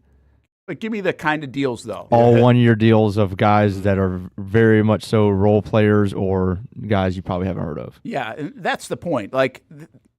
They don't happen this time of year very often. But this is this one we landed on. This is what I wanted to land on. Mm-hmm. And it was right in front of us last year. This is the situation. So you can do it. Yes. Now, what I don't know is, did they have the framework in play for a while? Did this kind of come out of the blue? It's last year, so it's hard to tell. Were we starting to hear rumors at the combine, right? I just don't remember that stuff. Well, I would assume they already have the framework in mind because it's Daniel Jones. Once again, you know how I feel about him, but he's still your quarterback. He's still your franchise quarterback. And it's Saquon Barkley, you invested in heavily to get in the first place and who's been kind of a staple for that team for a while. So I bet there was already a plan in place before the combine, before anything. But the Giants proved that they can get it done. And here's what else is interesting. Now, listen, they are playing with a quarterback salary that was at that time roughly, people were getting $52 million a year, but they knew Daniel Jones wasn't in that category. You can make the case that the Jags are playing with a Josh Allen deal that isn't necessarily on the TJ Watt, Aaron Donald level, sure, but a level below. So, again, I think that makes it a little bit tricky because you're not trying to top the biggest deal. You're trying to find a slot where it makes everybody happy, feels worthy, even though we know you're not the highest paid guy in the league. No, correct. Yeah, and I think if Josh Allen's people are on the same page, then that deal can get done. I think from the quarterback, like, listen, they're desperate because the quarterback's a quarterback, right? Like, you got to keep him. Well, they thought they had. I mean, you know how I felt about it, but they thought that they had to keep him. Yeah. So they did. Now, did they overpay for him? Well, hey, come on. Hey, did you overpay for him? A little bit. And that's on the New York Giants. But they did what they had to do, or they did what they thought was right. Now, with Josh Allen, yeah, once again, it's not going to be in terms of he's not the quarterback, right? So you can't, like, go above and beyond and give him the Nick Bosa money, if you will. But you can still give, or who's making the most? Joey Bosa or Nick? I get him confused all the time. I think Nick has the most recent Nick's deal. got the biggest one, yeah. Making that kind of money, but somewhere, like you said, in that slot. Well, what else is interesting, this would be a down-the-road conversation if the Jags were able to pull this off, but they actually end up renegotiating Barkley's franchise tag after the fact. And he got paid $10 million with an additional like $1 million available through performance incentives or something like that. So they actually renegotiated the 1-year deal, I think it was. Yeah. Which I think we saw a couple of other folks do that too. And that was him like year. threatening like he's not playing. Yeah. Like, yeah, I'm not playing at all. We're gonna start our own little running back union. Oh, an extra couple $1 million? Yeah, okay, never mind. Yeah, let's do it. Yes, yeah, let's get it. That was. Yeah, I'm I'm sorry about that. Yeah, come on, let's play. Come on, guys. What are we doing? So anyway, there's precedent for it just last year. Maybe that gives me at least a little bit of new life. Oh, no. Maybe they can get it done. No. There's no life over here, Brent. You've made your bed and you're going to lay in it, okay? You've broken the fourth wall. You looked at the camera a couple times and said, this deal's not getting done. When Brent Martineau looks at the camera and then breaks the fourth wall, it's going to be on Instagram. It's going to be an Instagram reel. He's done it many times before, okay? So, no, don't come over to our side now. You lay in the bed that you made. All right, I'm comfortable laying here. Yeah. Glenn says 60-year-old Phil Simms is a better option than Jones. Isn't he? Isn't he? Chris Sims is a better option than Daniel Jones. And his crazy takes. Zach Wilson better than Trevor Lawrence. How's that guy still employed, huh? Hey, honestly, I think he's got a raise since that. Oh, really? Really? That's all it takes, man. Okay. That's all it takes. I'm dropping defensive line gems, and I'm just trying to make it by, and this dude's making, okay, whatever. Would the Jags wish Foley Fatukasi happy birthday if they were going to cut him in a day or two or three? That's happened before. Oh, yeah. Yeah. Well, they just wished him a happy birthday, so I guess we can't read into that. Means nothing. Don't read into that. It means absolutely nothing. It's trying to cover all their bases. You know, it was probably like it was, what do they say? Like, they probably had it like last year. They just said it, you know? Said it, forget it. Yeah. Of course, the Gator fan wants Ricky Pearsall instead of Ridley. A much cheaper option. Okay. Okay. Well, we'll see. See, listen, I don't mind the young player. From a build standpoint, I really don't mind the young talent at wide receiver, a 24, 25-year-old guy. The problem is it's the unknown. It's the dance of the unknown, and it's too risky right now, I think. This is an important year, guys. Like, that's the big thing about it with the Jags. It's a mega year. It's a mega year for Trent Baalke. It's a mega year for Doug Peterson, for Trevor Lawrence, and for the franchise. Like, you've got to get back. You can't go backwards. You cannot average 20 points a game. You cannot win 7 games. You can't do that. You have got to bounce back. You are talented. You are invested. You have a franchise quarterback. You have a Super Bowl winning coach. You have a division that still doesn't have a dominant team in it, even though there were some surprises.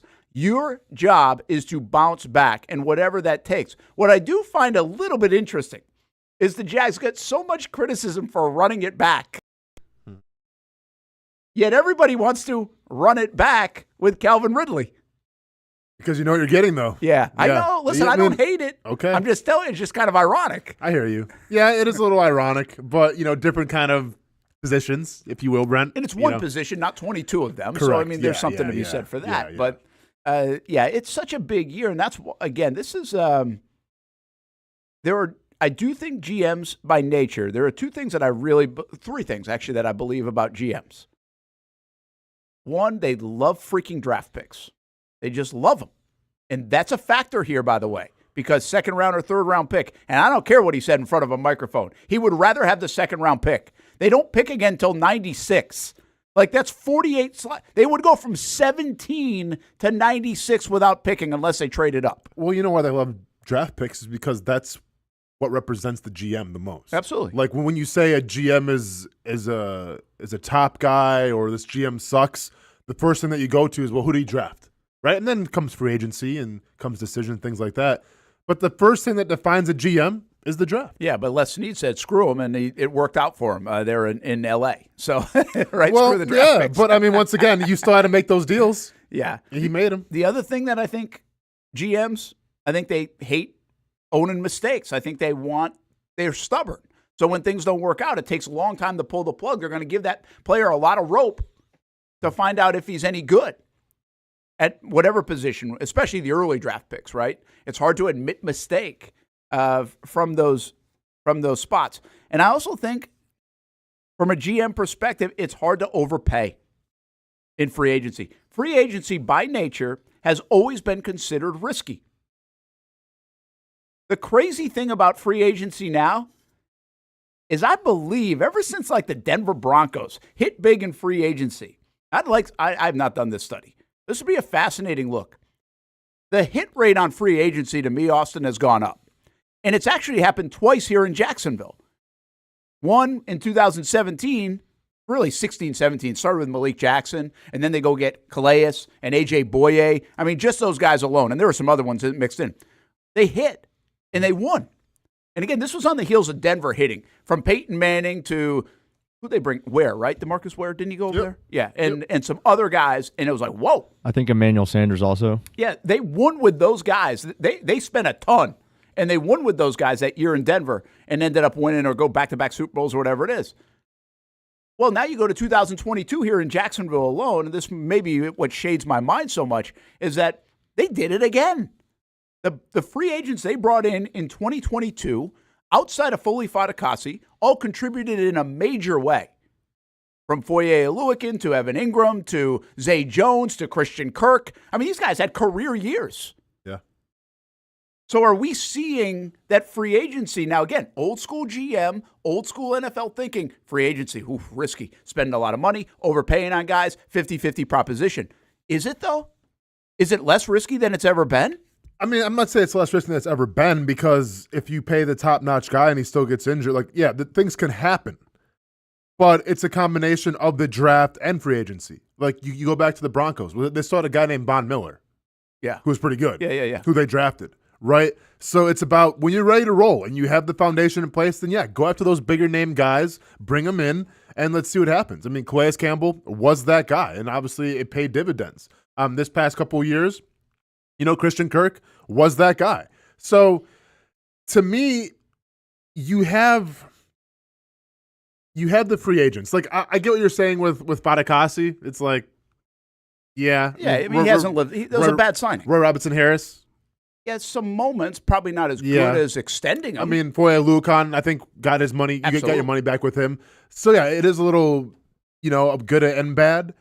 But I think the problem is Darius Williams, Rayshon Jenkins, good. But have they been able to couple that with the draft? And that, I don't think is, no. They did in 22 and 21 because they had the big 21 draft with Trevor and Etienne and Cisco and Campbell. Yeah. Again, we're looking after the fail of this year, but if you go back to last year when they made the playoffs. No, they did, yeah, you know what sure. I mean? But, has it been consistent? Well, no. Yeah, not yet, right? I mean, where was the Von Miller? Where was the Von Miller? You know what you got? Josh Allen. Okay, but that was years ago. Well, I know, you didn't draft him in this cycle. Correct. Yeah. But you had him. No, you have him. Hopefully you still have him. Correct. But I'm saying in terms of what you had with this free agent class coming in and pairing that with the draft class of that year, I don't know. Yeah, you do. It's got to be the balance. I get what you're saying, right? And I like what you're saying there. It's like you got to have your core in place and then you add to it. And again, the Jags have done this twice in 7 years. They have taken what the Jags spend in 22? It was like $170 million. I think it was a record. I think they spent like $170 million in free agency. But if you go back, it's not just the Jags. The Jags in 17, the Broncos in 14, 15, and I'm not even bringing up other teams off the top of my head. I'm sure it's worked in other places as well to at least get to the playoffs and maybe sometimes win. Listen, the Miami Dolphins have really turned around their franchise in many respects because of free agency. They brought in Tyreek Hill. They brought in guys like Ramsey. They brought in a bunch of guys on the defensive side. Now, they didn't win a Super Bowl, but they brought them in. So Free agency to me used to be so risky, and it felt that way in Jacksonville because it was like you'd sign these guys and they would miss. They would just steal money, But that hasn't been the case the most recent. The Jags have gotten a lot of bang for their buck, I think, even when they're spending big dollars out of free agency. So those things about a GM, love and draft picks, hate to overspend, hate to admit mistakes. Like, it's okay to overspend sometimes. It's working out. You don't need all the draft picks. That part's trickier. And just don't be afraid to make mistakes, and you'll probably correct things quicker.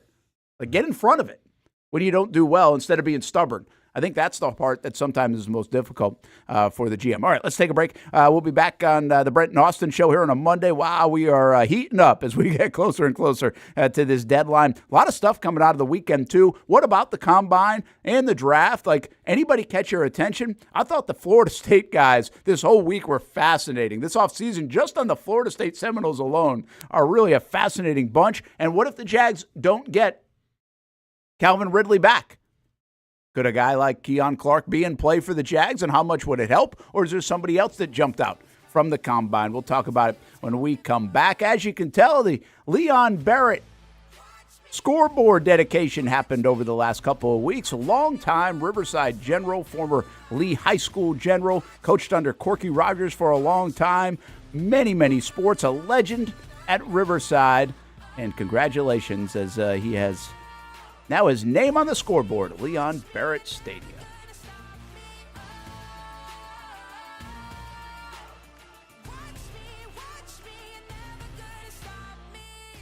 I like to say everybody has a story, and sometimes we're a part of other people's stories. That's the case here at Nimnicht Buick GMC.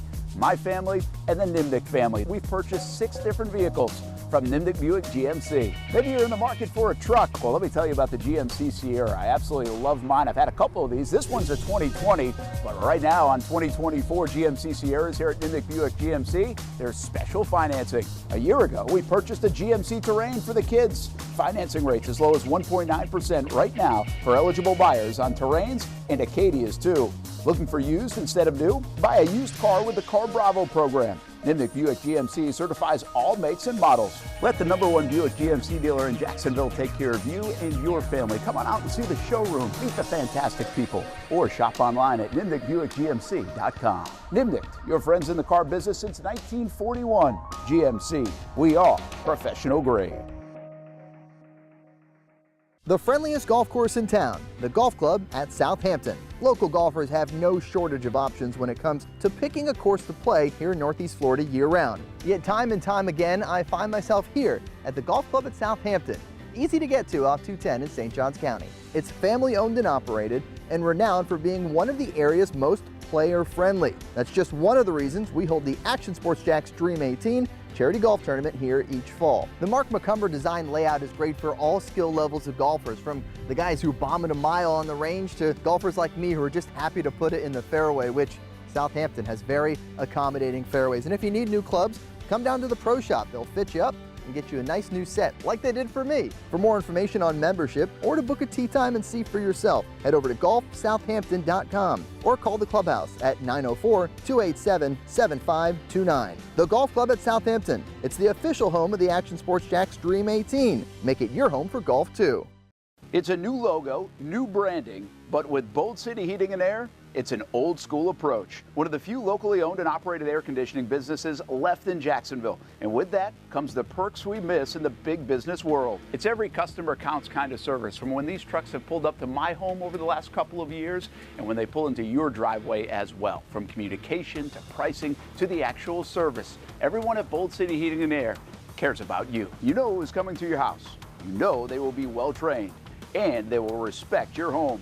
Air conditioning convenience at boldcityac.com. The folks at Bold City Heating and Air also know your AC unit is important and can be a big expense. That's why they have financing to help. No payments, no interest for 12 months on new systems.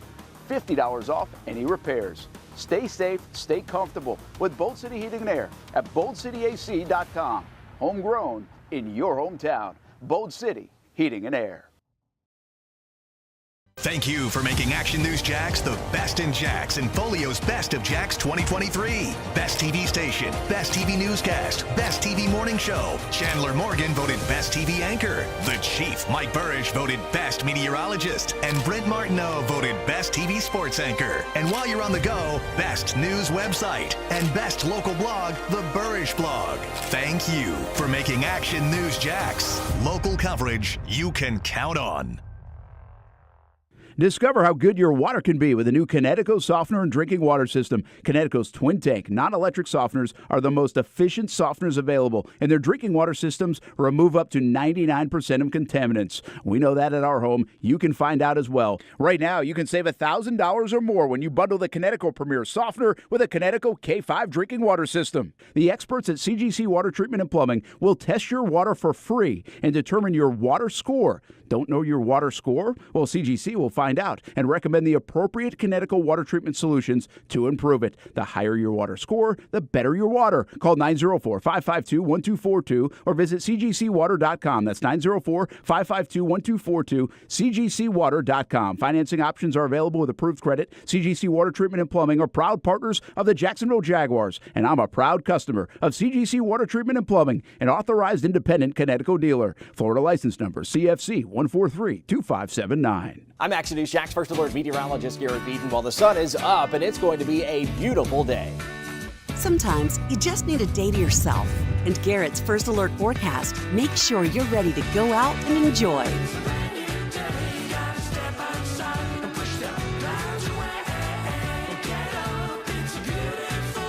Garrett and the Action News Jax This Morning team helping you start your morning right. Welcome back to the Brent and Austin Show, streaming on the Action Sports Jax 24/7 network. What am I looking at, Amby? Lakeland. Oh, I got the things in the way. So that's Lake. Wow, there you go. That's the RP where they funding. where they have the basketball Final Four. And Wait, what? Oh, yeah. yeah, inside there is a basketball court. Yeah, I know, I get that, but this is. I'm sorry, I'm confused here. What are we looking at? This is where the NCAA Final Four is going to be this year? No, No, high school it's just states. high school. Oh, okay. Well, you said Final Four. I immediately think college basketball. Yeah, not Okay. there. And I'm like, Where is Huh. where is the NCAA Final Four this year? You know? Let me look it up. I think it's actually in Arizona. I think it's Phoenix. okay. But anyway, that was where the high school Final Four was, and unfortunately, Jackson ended up losing. Hilliard lost. Providence, we told you last week, lost. Ponte Vedra boys still play this week. Ponte Vedra girls and boys still have a chance to win a state championship in basketball coming up this week. They're a week later than everybody else. Also, one other note I do want to mention, Stuart corrected me. I thought the ceremony for Leon Barrett Stadium was already this past weekend. It actually is coming up this Saturday, so it will happen. So we are ahead of the curve on that for Leon Barrett. So they will honor him and name the stadium after him there at Riverside High School coming up this Saturday. Brent Martineau along with Austen Lane and another. I need like a mistake guy here over the last few minutes. I said Keon Clark going to break instead of Keon Coleman. And I was like, Keon Clark? Why did I say Keon Clark? I was like, I feel like that was a basketball player. And I looked it up and I was right. Yep. Played basketball at UNLV. I have no idea why Keon Clark would have been in my mind. Like, this makes no sense. Maybe it's Caitlin Clark. Maybe it's stuff. I have no idea. But what a weird pull. He played in the NBA for like 4 years. Keon Clark. NBA expert Brent Martineau in the house. What a weird. Your mind goes to some funny places It sometimes, does. man. It Like, does. I have no idea why that happened. Keon Coleman, though, runs a slow 40. 4-2-1, 4-2-2. No. He's a I'm four- sorry, 4-6-2. 4-6-2. Sorry, 4-6-2. Yeah, he wishes he ran a 4-2-1. Don't we all? Yeah. Might be the number one pick in the draft. Yeah. Sorry, 4-6-2. Yeah. 4-6-2, how concerning is that? So here's the thing, and this is why you can't, I guess, put so much stake in the 40-yard dash time, because I've made a habit of watching him, and yeah, a 4.62 doesn't do good for you at the wide receiver position, regardless of how you're built, right? But then you come out and do the go route and have the second best time overall, then it's like, well, then Are we concerned about the 40 if he's running the second fastest go route? Yeah, did you see his gauntlet? Yeah. I mean, his gauntlet looked. I think he had the top speed overall on the gauntlet, right? Yes. Yeah. At 20 miles an hour. Exactly. So, I don't know. You tell me. Are we taking a 4.62 or are we taking the fastest gauntlet time and the second fastest go route time? I'm taking the guy that you hope you see catch the football and play really well on tape. I mean, that's why it goes back to that stuff, I think. I'm not concerned. We did this last week on the show. I keep bringing it up. The slow 40 times, we'll go back to that list. I think it was Terrell Owens. It was Jerry Rice. I mean, there were some big-time receivers. Fitzgerald, Anquan Bolden. I mean, these were the guys that ran slow 40 times. I go back to this conversation, guys. Jerry Sullivan, Jaguars wide receiver coach. Mm-hmm. The year they picked Allen Robinson, which would have been, I think, 14? Yeah, because he was actually at the Combine, which was weird. They interviewed him. Oh, was he really? Why is a current player who's still playing there? We interviewed him at the Combine, didn't we? No, we didn't. As this Super Bowl. Super Bowl, sorry. Yeah. Okay. Because they actually comped him to Keon Coleman. Did they really? Because A-Rob ran, I think, a 4.64. Is that what he ended up running? I knew it was a slow time. Yeah, it wasn't very good. And so it's very interesting conversation because this always stuck out with me. I remember where we were. It was like an introductory news conference, and Jerry Sullivan was there when they were introducing the draft class, and people were asking Sullivan. This was off to the side. It wasn't like on a podium, but they were talking to him like, hey, you're concerned about the slow time, like the 4.64 time. And he's like, not really. He's like, I know he can play faster than that. He's like, we see it on the tape. He's like, I also coached a guy by the name of Anquan Bolden. He brought Bolden's name up. He's like, this guy can be a physical possession guy, all this stuff. So, again, it depends what you're looking for. Now, are you top-off burner guy? Like, what are you looking for here? But game speed can be totally different than time speed. This, to me, says a lot. This is a lot like in academics. When you talk about a kid who might not be, like, test very well. But it doesn't mean he's not bright or she's not bright. Just doesn't test very well. I don't know why the guy runs a 4.62 40, but he obviously plays faster than that. I don't know why Jerry Rice ran a 4.71 40 or 4.73 40. But did anybody ever question game speed for Jerry Rice? So like you've really got to cut through some of the mud on that. And I'm not telling you Keon Coleman's going to be Jerry Rice. I'm just telling you there are examples of both good and bad. You can find guys at 4.62 that are like, ugh, they're not really panning out. You can also find guys at 4.6, 4.64, 4.62 that did pan out and can really play at this level. Yeah, I mean, to me, if you watch Keon Coleman run the 40, like he didn't look the most comfortable. I mean, this is obviously a big-bodied guy, crouched in that 3-point stance. And once again, I'm no expert in terms of a 40-yard dash or what it's supposed to look like, but it looked like he just kind of stood straight up and then started running. As opposed to obviously when he's running his NFL routes, he's running the go route or he's running the gauntlet where it's a little more of an NFL drill. So to answer the question, I put so much more stake into what he did in the gauntlet, what he did in the go route, because those translate directly to the field. He's never going to be in a 3-point stance, in a track stance, running an NFL route. Just doesn't happen. So yeah, the 40-yard dash can show the top end overall speed. He can do all these things. But you got to go with what your eyes tell you when he's running NFL-style routes, and guess what? He showed he's one of the fastest to that the whole Combine. Well, here's the deal. There's some grades out for these wide receivers. You guys watched a bunch of the Combine, and tell me, stop me when you find somebody. But Adunze, obviously from Washington's a big-time prospect, right? You love him. Money. Yeah, I mean, he's going to be – what do you think? He's like the second guy off the board? Has to be, right? Right after Harrison? I don't see Neighbors going ahead of him. Yeah, I would probably have Neighbors third. So, yeah, I would put him in second. You also have Brian Thomas from LSU, who it was a 4.33. Yeah, he was lightning. 40 guy. Keon Coleman gets a C+. Here's what they say about Coleman. Enter this week with plenty of first-round buzz. Be a total stunner if he's picked there after his Combine performance. That's just how it goes. He ran a 4.61, they call it. Second slowest of the group. 38-inch vertical was impressive. His 10.7 broad is nothing to be ashamed about. 6'3", 213 pounds. Everyone will cling to that 40-yard dash, though. Which, again, like this is stupid. Okay? Yeah. Like, you don't just cling to a number in a run and knock him off the board. You're bad at your job, GMs, if this drops him 30 spots on your board because of that. When we can give you evidence of all these guys. If you tell me the tape shows it, if you have concerns about his catching and his consistency and his route running and other things, that's fine. But if you solely take this number after your evaluation and you start dropping, well, that's why you get fired in 2 years because you suck at it, in my opinion. Ouch. Wow. Coming at him. That is. It's like, that's a stupid. Like this article. DK Metcalf says what's up, by the way. That's. What? That he got because he. The only reason why well. DK Metcalf got drafted where he got drafted is because he ran a 40-yard dash. Everything else, he ran a slower shuttle than Tom Brady. And we know what Tom Brady looked like. Also, Tom Brady ran a 40 the other day, faster than his original one 25 years ago. Well, I mean, that's hey, if that's an endorsement for his new, I don't know, some kind of pea protein or whatever avocado ice cream coming out. I don't know what is. Javon Baker gets a C. Let's see. Other winners. A.D. Mitchell from Texas, Malik Washington from Virginia, Ricky Pearsall from Florida, who ran really well.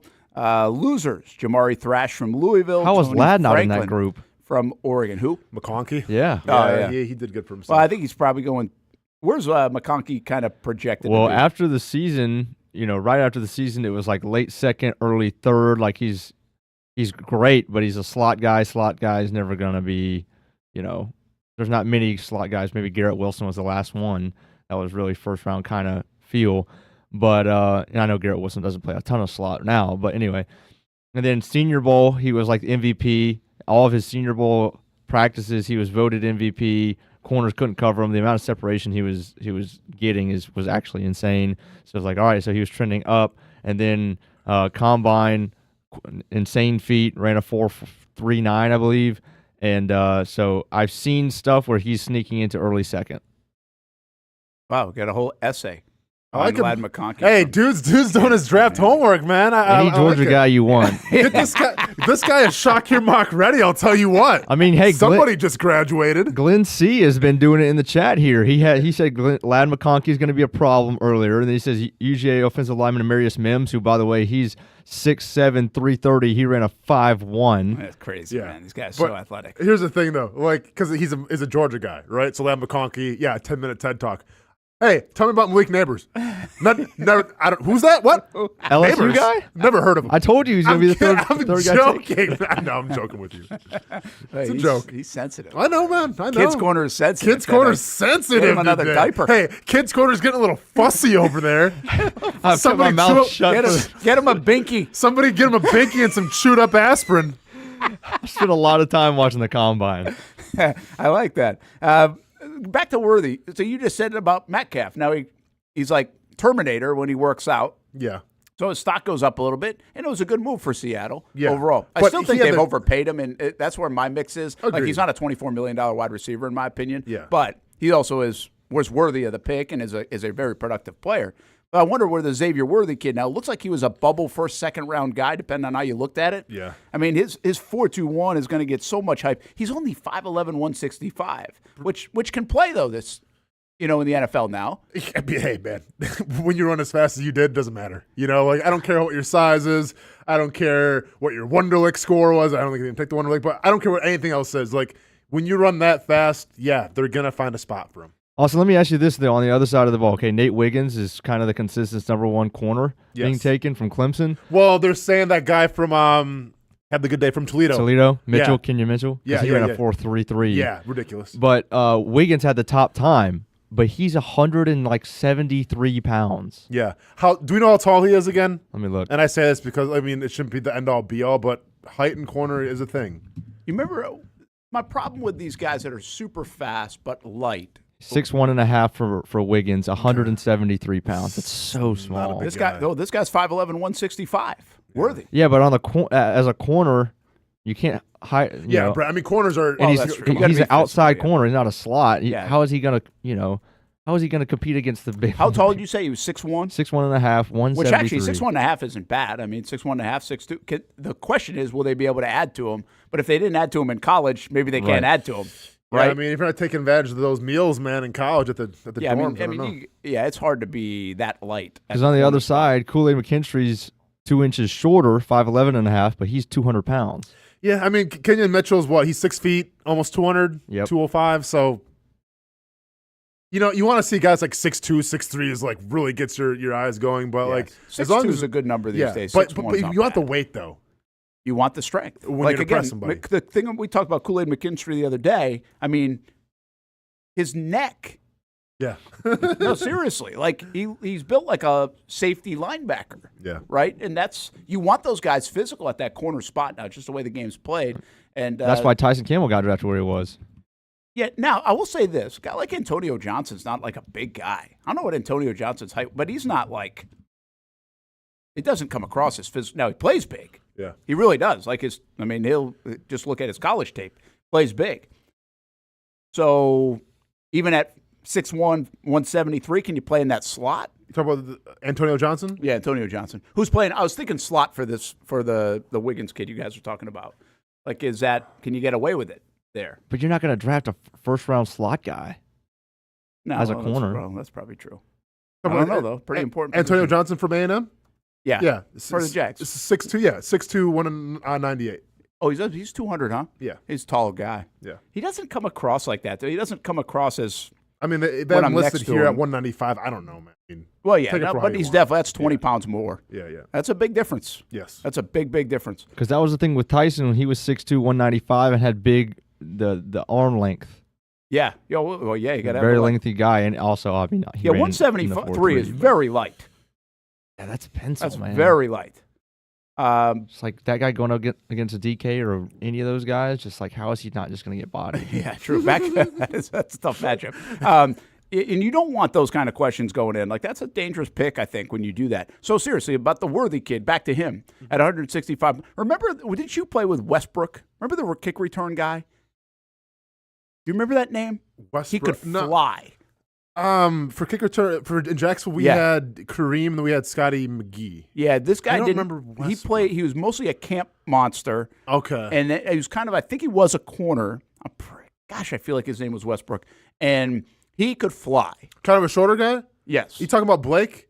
Antonio Blake or something? Played for the Steelers then? He was like the fastest guy we had in the team. Was he? Yeah. And this might have been even before you. Might have been like 09 or something. Okay.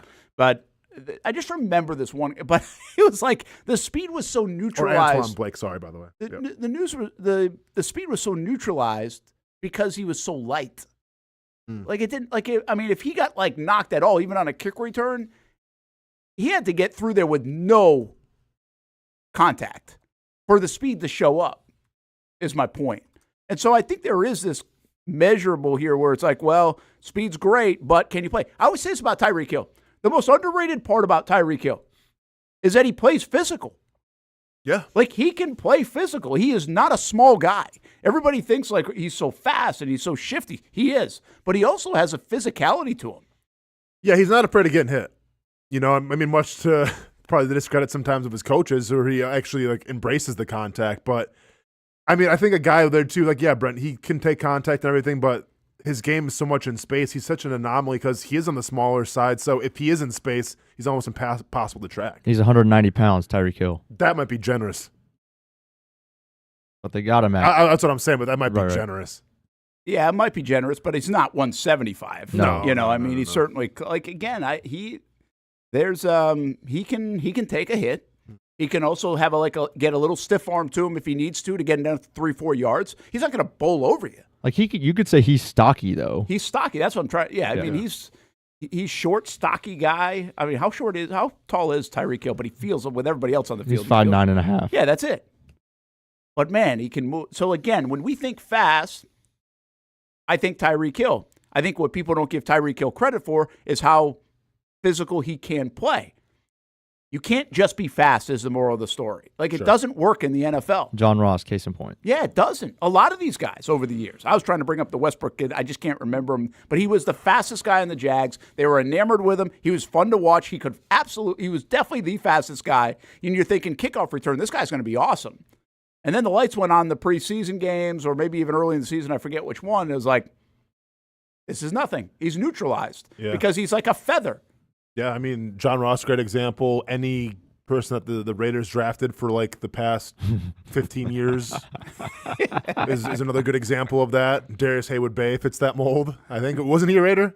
Yep. Darius Haywood-Bay, Maryland? Yeah. Fast. He had to be fast. He was a first-round pick. I don't know if he ran. I think you got to be careful to fall in love with speed. Yeah. And I mean, it's easy to fall in love with speed, and you have to be. How do you guys feel, actually? Somebody said this to me at the Combine. Jags just aren't fast enough as a football team. Both sides of the ball. I mean, that's such a broad statement to say. You Like, got they're not 53 fast players, enough. man. Like, I mean, I don't know. I think Josh Allen's pretty fast. He got to the quarterback how many times? Like, what does that mean? Yeah, I don't necessarily. The reason I bring it up is I'm not sure I agree.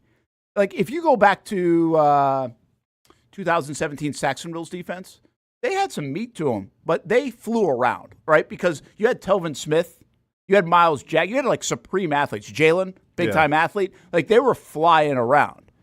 Now, they could also play physical. They had Calais, they had Malik, they had, Tayshaun Gibson could play physical in the back end a little bit. Barry Church wasn't necessarily fast, but they felt like a fast defense because they got the ball and they scored.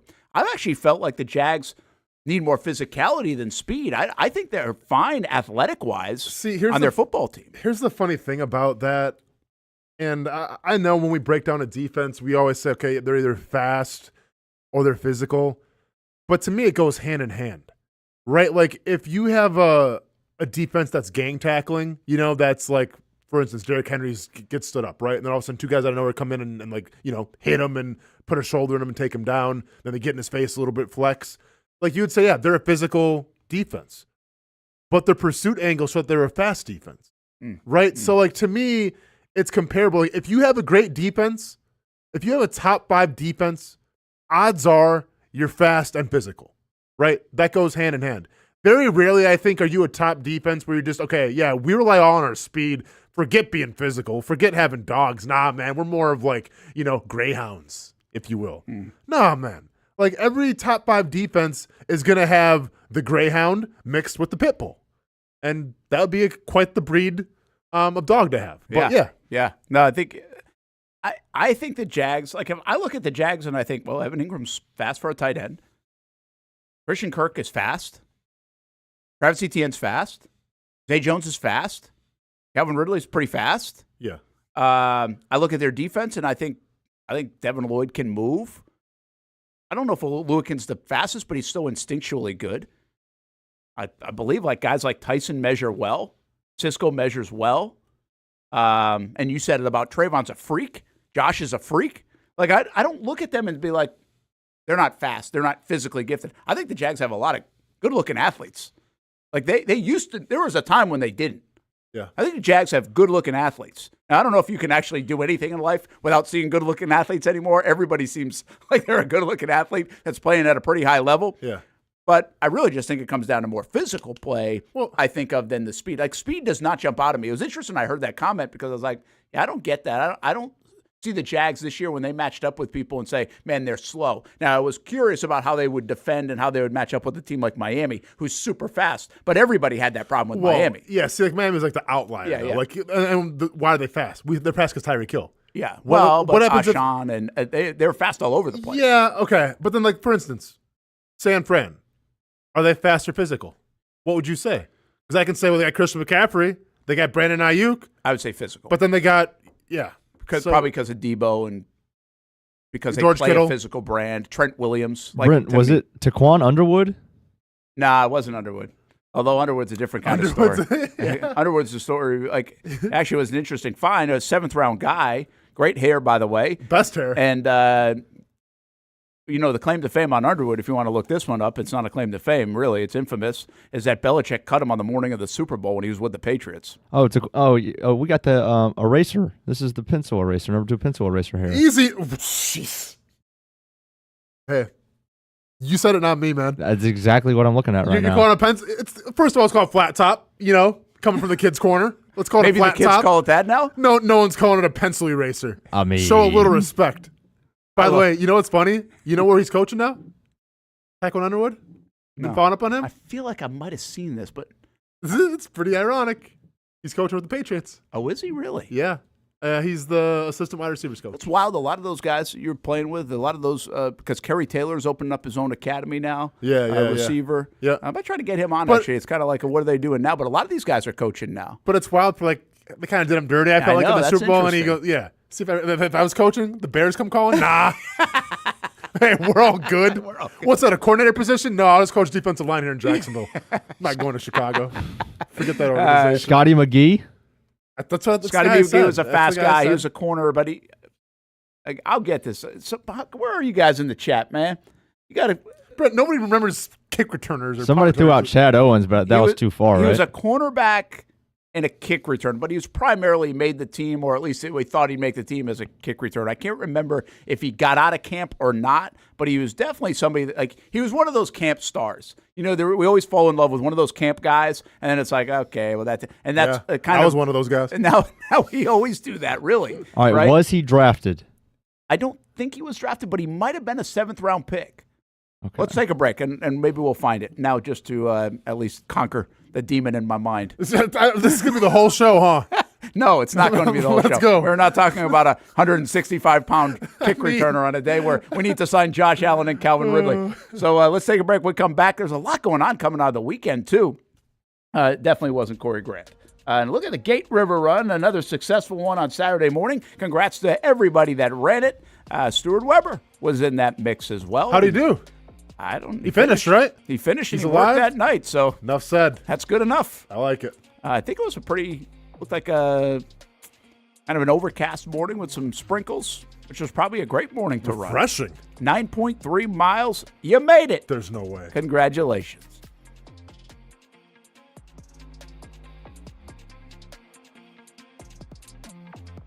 Go where all the pros go. Jacksonville Orthopedic Institute takes care of athletes at the highest level, like the Jacksonville Jaguars players. They will take care of you, too. Our team covers a lot of teams here in Jacksonville. FSCJ, JU, the Axemen, the Jumbo Shrimp, the Sharks, and, of course, the Jacksonville Jaguars.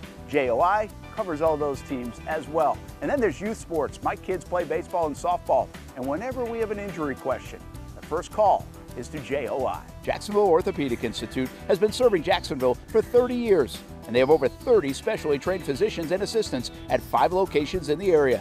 If your injury is specific to an area of the body, JOI has a specialist. They also are leaders in robotic surgery, joint replacement, and sports medicine. JOI Rehab has 13 locations and 90 therapists to get you better. Comprehensive care with caring physicians and staff at JOI. From youth sports to high school, college, and the pros, Jacksonville Orthopedic Institute. JOI. Go where all the pros go. Stop by the new car sales event happening right now at Greenway Kia at the Avenues. $500 in a job gets you in a Kia. And Michael Montiero and the staff here at Greenway Kia are here to make it happen. Experience great customer service and become a part of their family. And while you're here, check out the Kia Forte GT line, full of comfort, innovation, and has driver assist technology. And how about the affordable new Kia EV9, the fast-charging, all-new electrical SUV with high-performance capability, 3-row seats with 304 miles of maximum driving range. Over 1,000 new Kia models, some starting at $199 a month. And as always, get the 10-year, 100,000-mile limited powertrain warranty. Come shop at Greenway Kia at the Avenues, located on Phillips Highway. You can shop online at greenwaykiaattheavenues.com. And remember, $500 and a job gets you in a Kia at Greenway Kia at the Avenues. In Northeast Florida, we love hanging out on the back patio, maybe grilling out lunch or dinner with the family, enjoying the good weather, or maybe enjoying the big game on the TV. Or maybe your favorite team in town, the Action Sports Jacks team. This is great, except for when it's really hot or the bugs start coming out. But what if you didn't have to worry about that? Titan Outdoor Solutions will make your outdoor area a comfortable spot any time of the day, any time of the year. This makes too much sense. Titan Outdoor Solutions can give your home an upgrade. Customized pergolas, awnings, controlled shade, even retractable screens. The solution to beating the heat and the bugs and getting more use out of your home is Titan Outdoor Solutions. And this can even help prevent storm damage at your home. Living in Florida and living in your home is already good. Now make it great. Quality products, custom work, locally owned and operated. Visit TitanShuttersAndScreens.com or call 904-484-7580. Investigative journalism. It's the difference between the Action News Jack style of news and everyone else's. I'm Ben Becker. This scam is targeting residents on the South Side. We investigate so you're crystal clear how a story impacts you. I'm Emily Turner. Take a look at the fine print because you're still getting billed. Because our reporters don't just tell you what happened. We break down how it affects you and your neighborhood, which is why people are putting their trust in us. Action News Jacks at 5 and 6. It's local coverage you can count on. Swoop with the Ospreys. It's the busiest time of year on the campus of the University of North Florida. There's a lot going on at UNF, a good time to see the finish of the winter season and the start of the spring season. Check out the upgrades in facilities and check out the talent on the rosters. UNFospreys.com for all things University of North Florida. You can get scores, schedules, news, tickets. UNFospreys.com. And don't forget to swoop with the Ospreys. When you think sports, you think Action Sports Jacks, the official station of the Jaguars, on location for every game. But the most experienced team in town doesn't stop there. From high school football to the big events in the area, Action Sports Jacks is always on. Coming soon, we take that to a new level. Action Sports Jacks 24/7 is around-the-clock coverage of the teams you love and the moments you can't miss. The best local sports in Jacksonville on Action Sports Jacks 24/7. Perfect Rack Billiards has a deal for you. 50-cent wing Fridays during lunch. Get out of work early, get a head start on the weekend, or just take a lunch break. 11:30 until 3 p.m. on Fridays. Every Friday, Perfect Rack Billiards with 50-cent wings for lunch on Fridays. A perfect place to stop in Murray Hill, play some pool, play some darts, maybe some shuffleboard.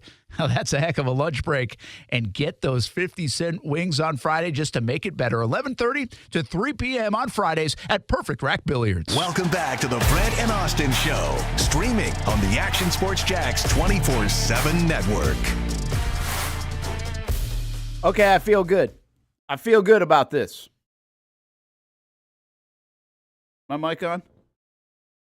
Okay, good. My headphones. We're messing around with our headphones. Yeah. I don't feel good about this. We're messing around with our headphones. 4 mics and 4 headphones and 2 people in here, so it's hard to. Yeah, that was a great return. First I feel world good about problems. this. Oh wait a minute. I don't feel Psych. good about this, but I do feel good about this. It's not Westbrook. Yeah. It was Brian Witherspoon, and Witherspoon is exactly what I was talking about because he ran a 4.22 40. It's blazing. Gene Smith special out of Stillman College. Where's that at? All right, look that up quick. I don't really know. I kind of thought that was like a fake school on the Cosby Show or something. Nice. But anyway, he's a cool story, really. Because so they thought he was, obviously they could use him as a blazer. I mean, 4.22, by the way, back in 2008, Austin. Yeah. I mean, that's a different kind of speed. Stillman College is in Tuscaloosa, Alabama, and it's an HBCU.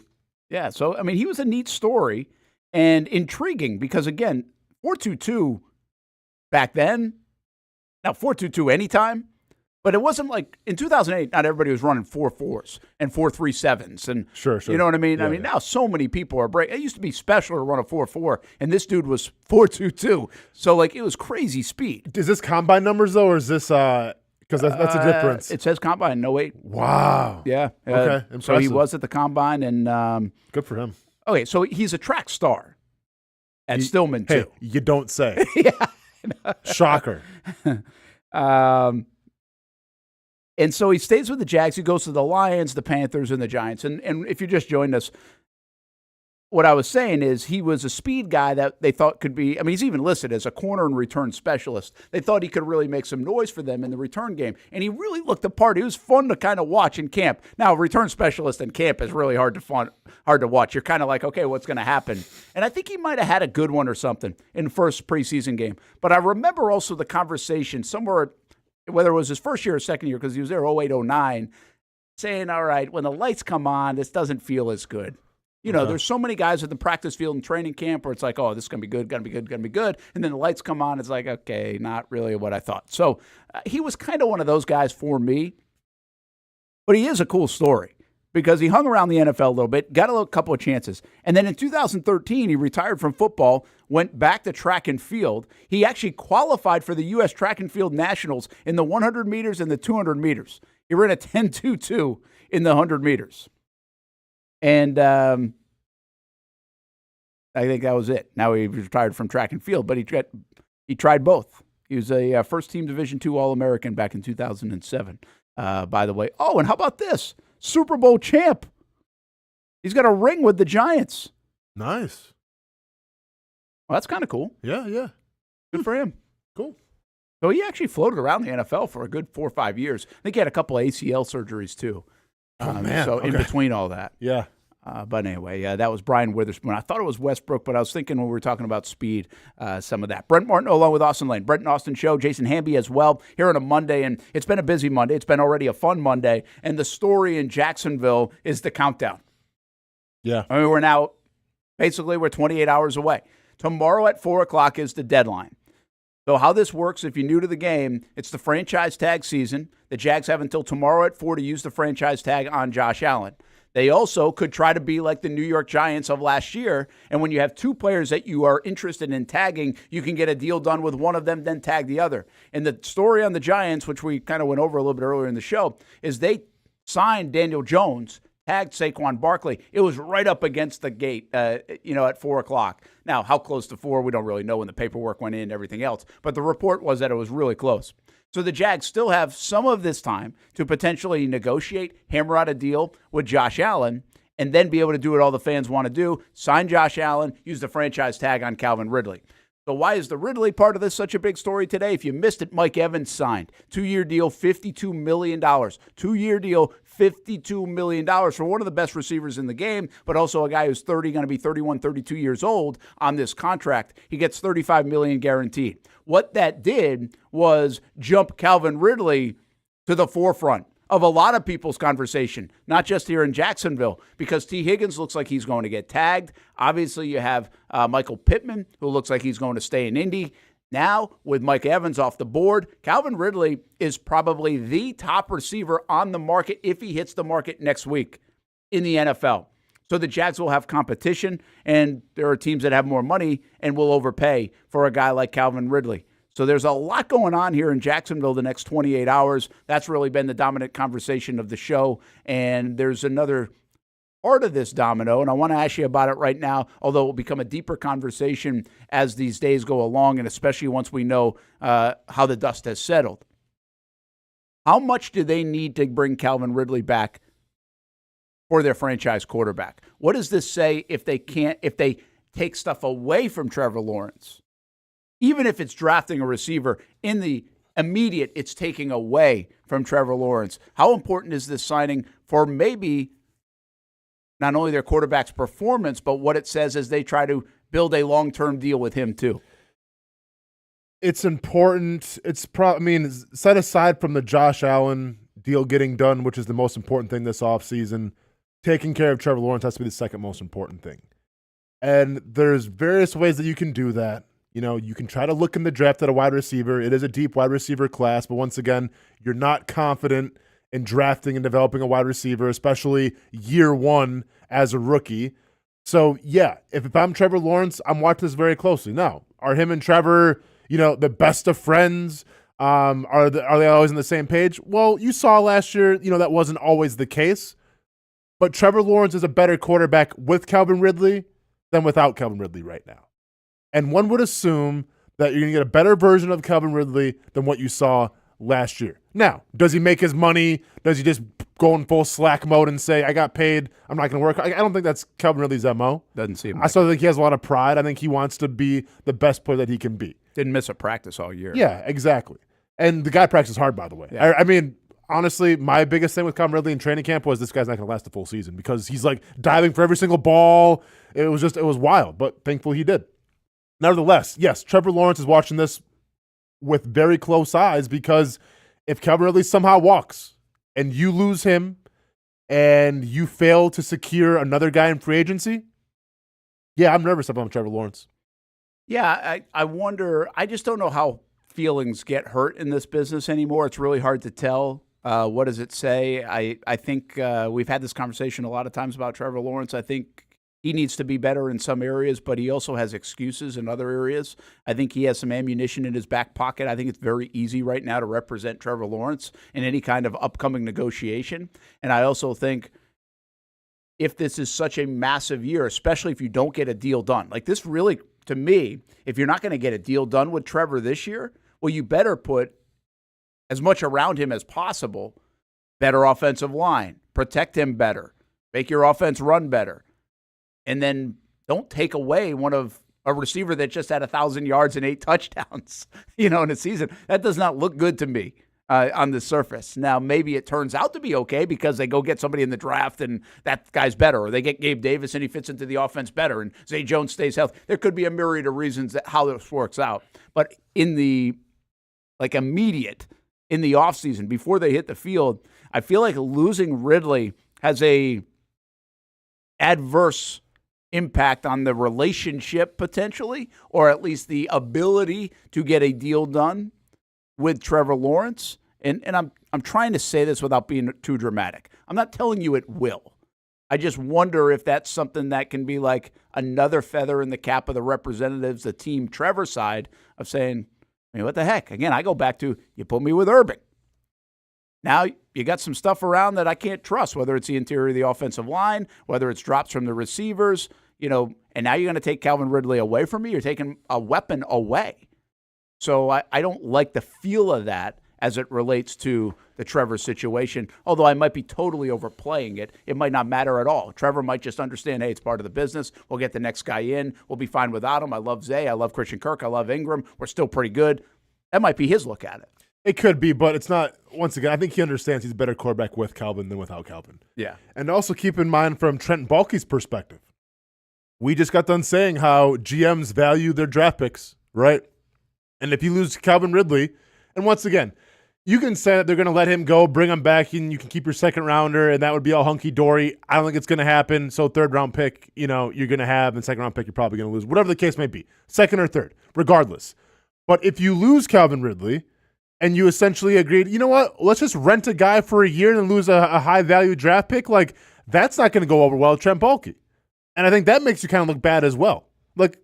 I get you took a risk. Nobody really wanted him, and, you can make an argument if it paid off or not. But to have a guy for 1 year and then you just say, all right, let's wash our hands and we'll see you later, whether it's a second or third round pick, you can't do that either. If you can't do that, Brent. Say you drafted a guy in the third round this year, right? Whoever the third round pick is going to be. Let's say he could be a wide receiver. Maybe he's an edge. We have him for 1 year. Guy's a bust. Simple as that. If that guy only played for 1 year on this team, you'd call him a bust. Absolutely. Okay. So why are we giving that a pass and saying, well, we got Calvin Ridley for 1 year, gave up a third-round pick, and then we just let him go? Well, I don't think we would give the pass, by the way, of the bust of the draft pick. But you're saying we're giving it a pass on Ridley. I think there's more the Ridley thing. I think that feels a little bit more of a pass is the fact that it could cost $40 million to keep. So it's more than a draft pick. It's a lot of dollars, which also could prevent you from getting another player along the way or something. But we always say it's not our money. No, I don't mind it. I'm just saying I think there's an element there that comes into play. And here's the other element, Austin. We really wouldn't know the end of the story until we see what Ridley does this year, right? And who he's impacting and how he's playing again. Because there was a time, just like a couple months ago, that this fan base was a little bit miffed at Calvin Ridley for some of his performance. No, I understand. And listen, if you do lose Calvin Ridley, I'm sure there has to be, God willing, there has to be a backup plan, right? Yeah. And I don't know what that is. And free agents, well, I don't know. Maybe Gabe Davis is the guy that I don't know. I'll be satisfied if you go trade up for Marvin Harrison Jr. and do that bold move I suggested. Okay, no. That's not, I can't believe you're cool with that, but you're not cool with trading a first-round pick for T. Higgins.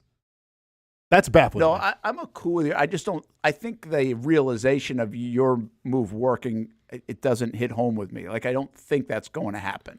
Because Cincinnati wouldn't want to do that, or Jackson wouldn't want to do that.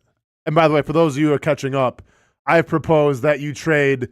Well, I guess it would be the third-round pick. Well, it would be Calvin Ridley as the franchise tag, and then a first-round pick for T. Higgins. Yeah, I'll allow the A.J. Brown trade. So basically, you trade Ridley and Tennessee. 17th pick overall. Correct. For Higgins. Then you sign Higgins to a long-term deal. Correct. Yeah, I just don't see it happening.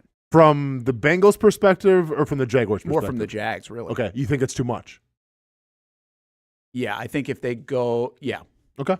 Now, listen, I don't hate it. I don't mind your plan. I'm just saying I don't think it would happen. Okay. I think the Jags actually have a better chance to trade up to the Patriots.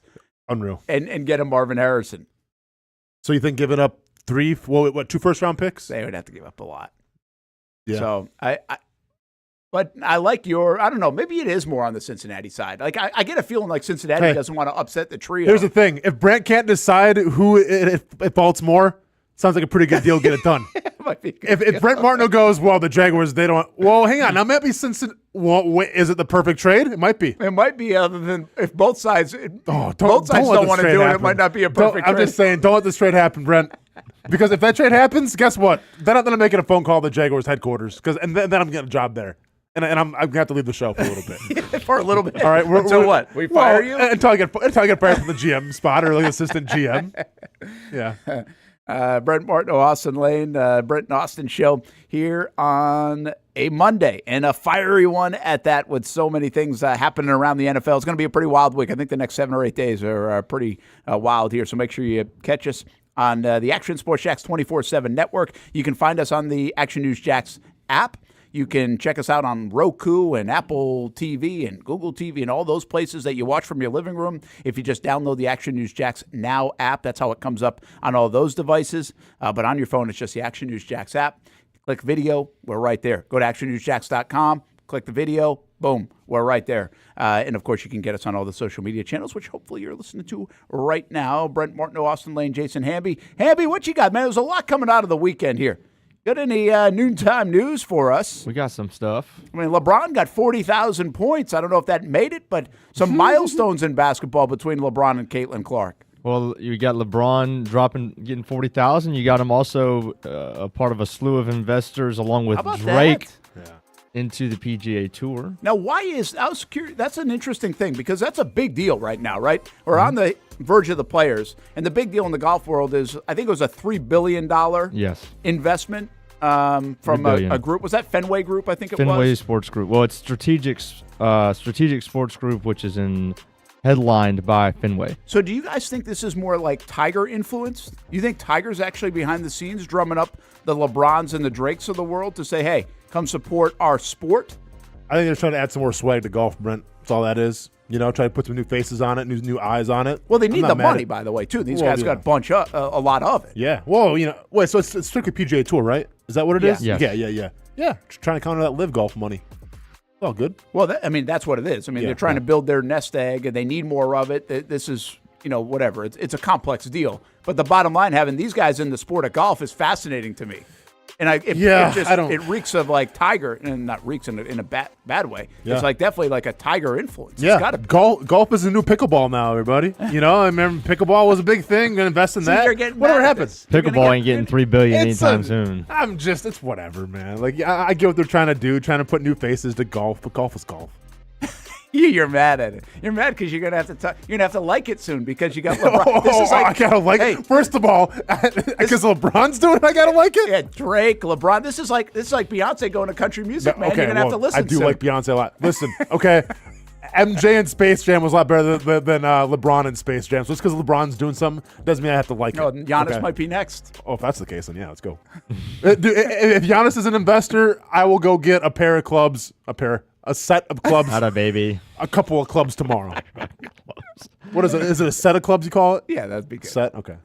Goodwill bound, Austen Lane. Oh, no, I'm going King Cobras all day, man. I'm going right to the store. I'm going to the source. I like this, though. It can't hurt, right? I mean, these guys, it's only I'm fascinated with the fact that how many of these guys, this is how much money they make now, are invested in professional sports entities, whether it's soccer, minor league baseball. I do think, actually, you bring up pickleball, but these guys actually are invested in, like, pickleball teams. Yeah. They've been invested in esports teams. Mm-hmm. Yeah. Things like that, right? And now to get in the sport of golf, this might be a very good move. I don't know if this is just a business investment. Here's my dollars. I've got so many of them. Let's try this. I don't know if it's a little Tiger Woods influence, or I don't know if it's more, hey, let's get invested into this sport.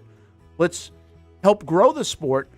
Like Steph Curry loves to play the sport. Correct. LeBron doesn't play golf, I don't think. But maybe there's a mission down the road, and it might be a damn good one, by the way, from some of the suits at the PGA Tour and others making this stuff happen to get these kind of influencers and this pop culture icons involved. No, I think you have to do that, right? Because, once again, I feel like you need new eyes on it. You need new faces. Like, golf's going to always have the hardcore audience, right? Like, the traditional audience. But when you start bolstering up more of a different demographic, that's only going to help them. Well, and that's what Tiger did, right? I mean, Tiger created a generation. I don't know if the influence has been as strong in the actual PGA Tour, like in professional golf and some of the great golfers. Yeah, I mean, but it's definitely been an influence. Of course. And they tried to manufacture with, what was it, Brooks Koepka, who's the other guy that was like, remember the whole fighting thing? Yeah. What was it? Who's the other guy? Koepka and that's stupid. I was so pumped for that too, and that didn't amount to. Who's the other was guy? it Mickelson? No, it was Koepka and they had the duel thing. What was the Koepka stuff? Remember, like they were going back and forth, and like he did the interview. Was it DeChambeau? Yeah, I think so. Yeah. That whole thing. Like we forgot about that was the DeChambeau. Some big story in golf. We forgot they're about both live guys, so they're both. Oh, they're gone. Dead to me. Okay. Ooh. Were you really against that? We haven't because I wasn't around for that. Okay. Yeah, I didn't like the whole thing. Okay. But hey, it's very similar to NASCAR, right? You take predominantly white sports, yes, and white fan bases, and can you now integrate pop culture, right? Star athletes, and get the growth of the sport and showcase in front of a new crowd and a new dynamic and diversity and other things. And maybe it's not just in the United States, but it becomes a very global thing.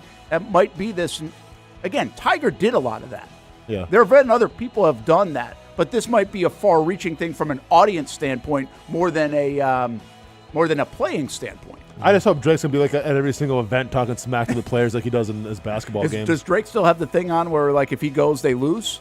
Yep. Oh, the curse? Is that still part of the Drake curse? For sure. Yep. And he's probably bored because the Raptors aren't doing the best right now, so he needs something else to invest in. All right, what else you got, Hamby? We got Jason Kelsey going to announce his future plans at about 1 o'clock. Okay. Got to be retiring. Got to be retiring. Chiefs. You think so? How crazy would that be? That would be crazy, but I doubt Philly would hold the press conference for him. Oh, that's good. Okay, I didn't know he was going to be in Philly. Okay, that's a good point. All right. Yeah. You got Zach Wheeler signing a 3-year deal with the extension with the Phillies, $42 million per. So that puts him at the $42 million per. That's fourth highest contract in Major League Baseball now, behind Shohei, Scherzer, and Verlander. There's not a person in my grocery store test that would know who Wheeler is. He is he kind of is the ace of the Phillies, but, I mean, really Nola in the postseason has been their guy, but Wheeler really took him I know you know who he is, and I know who he 22, is. 22, but I'm just telling you, like 42. So he's the fourth highest paid guy now? Fourth I'll per be year, honest, yeah. I knew who he was. I know he was that good. It's only a 3-year deal, so he sacrificed longevity for more money up front. Okay. How old is he? That's what I would do, too. Well, he's got to be like 32. I'll get it. I'm just curious on these deals. Have these deals 33. worked out? 33. I mean, DeGrom, Scherzer obviously older.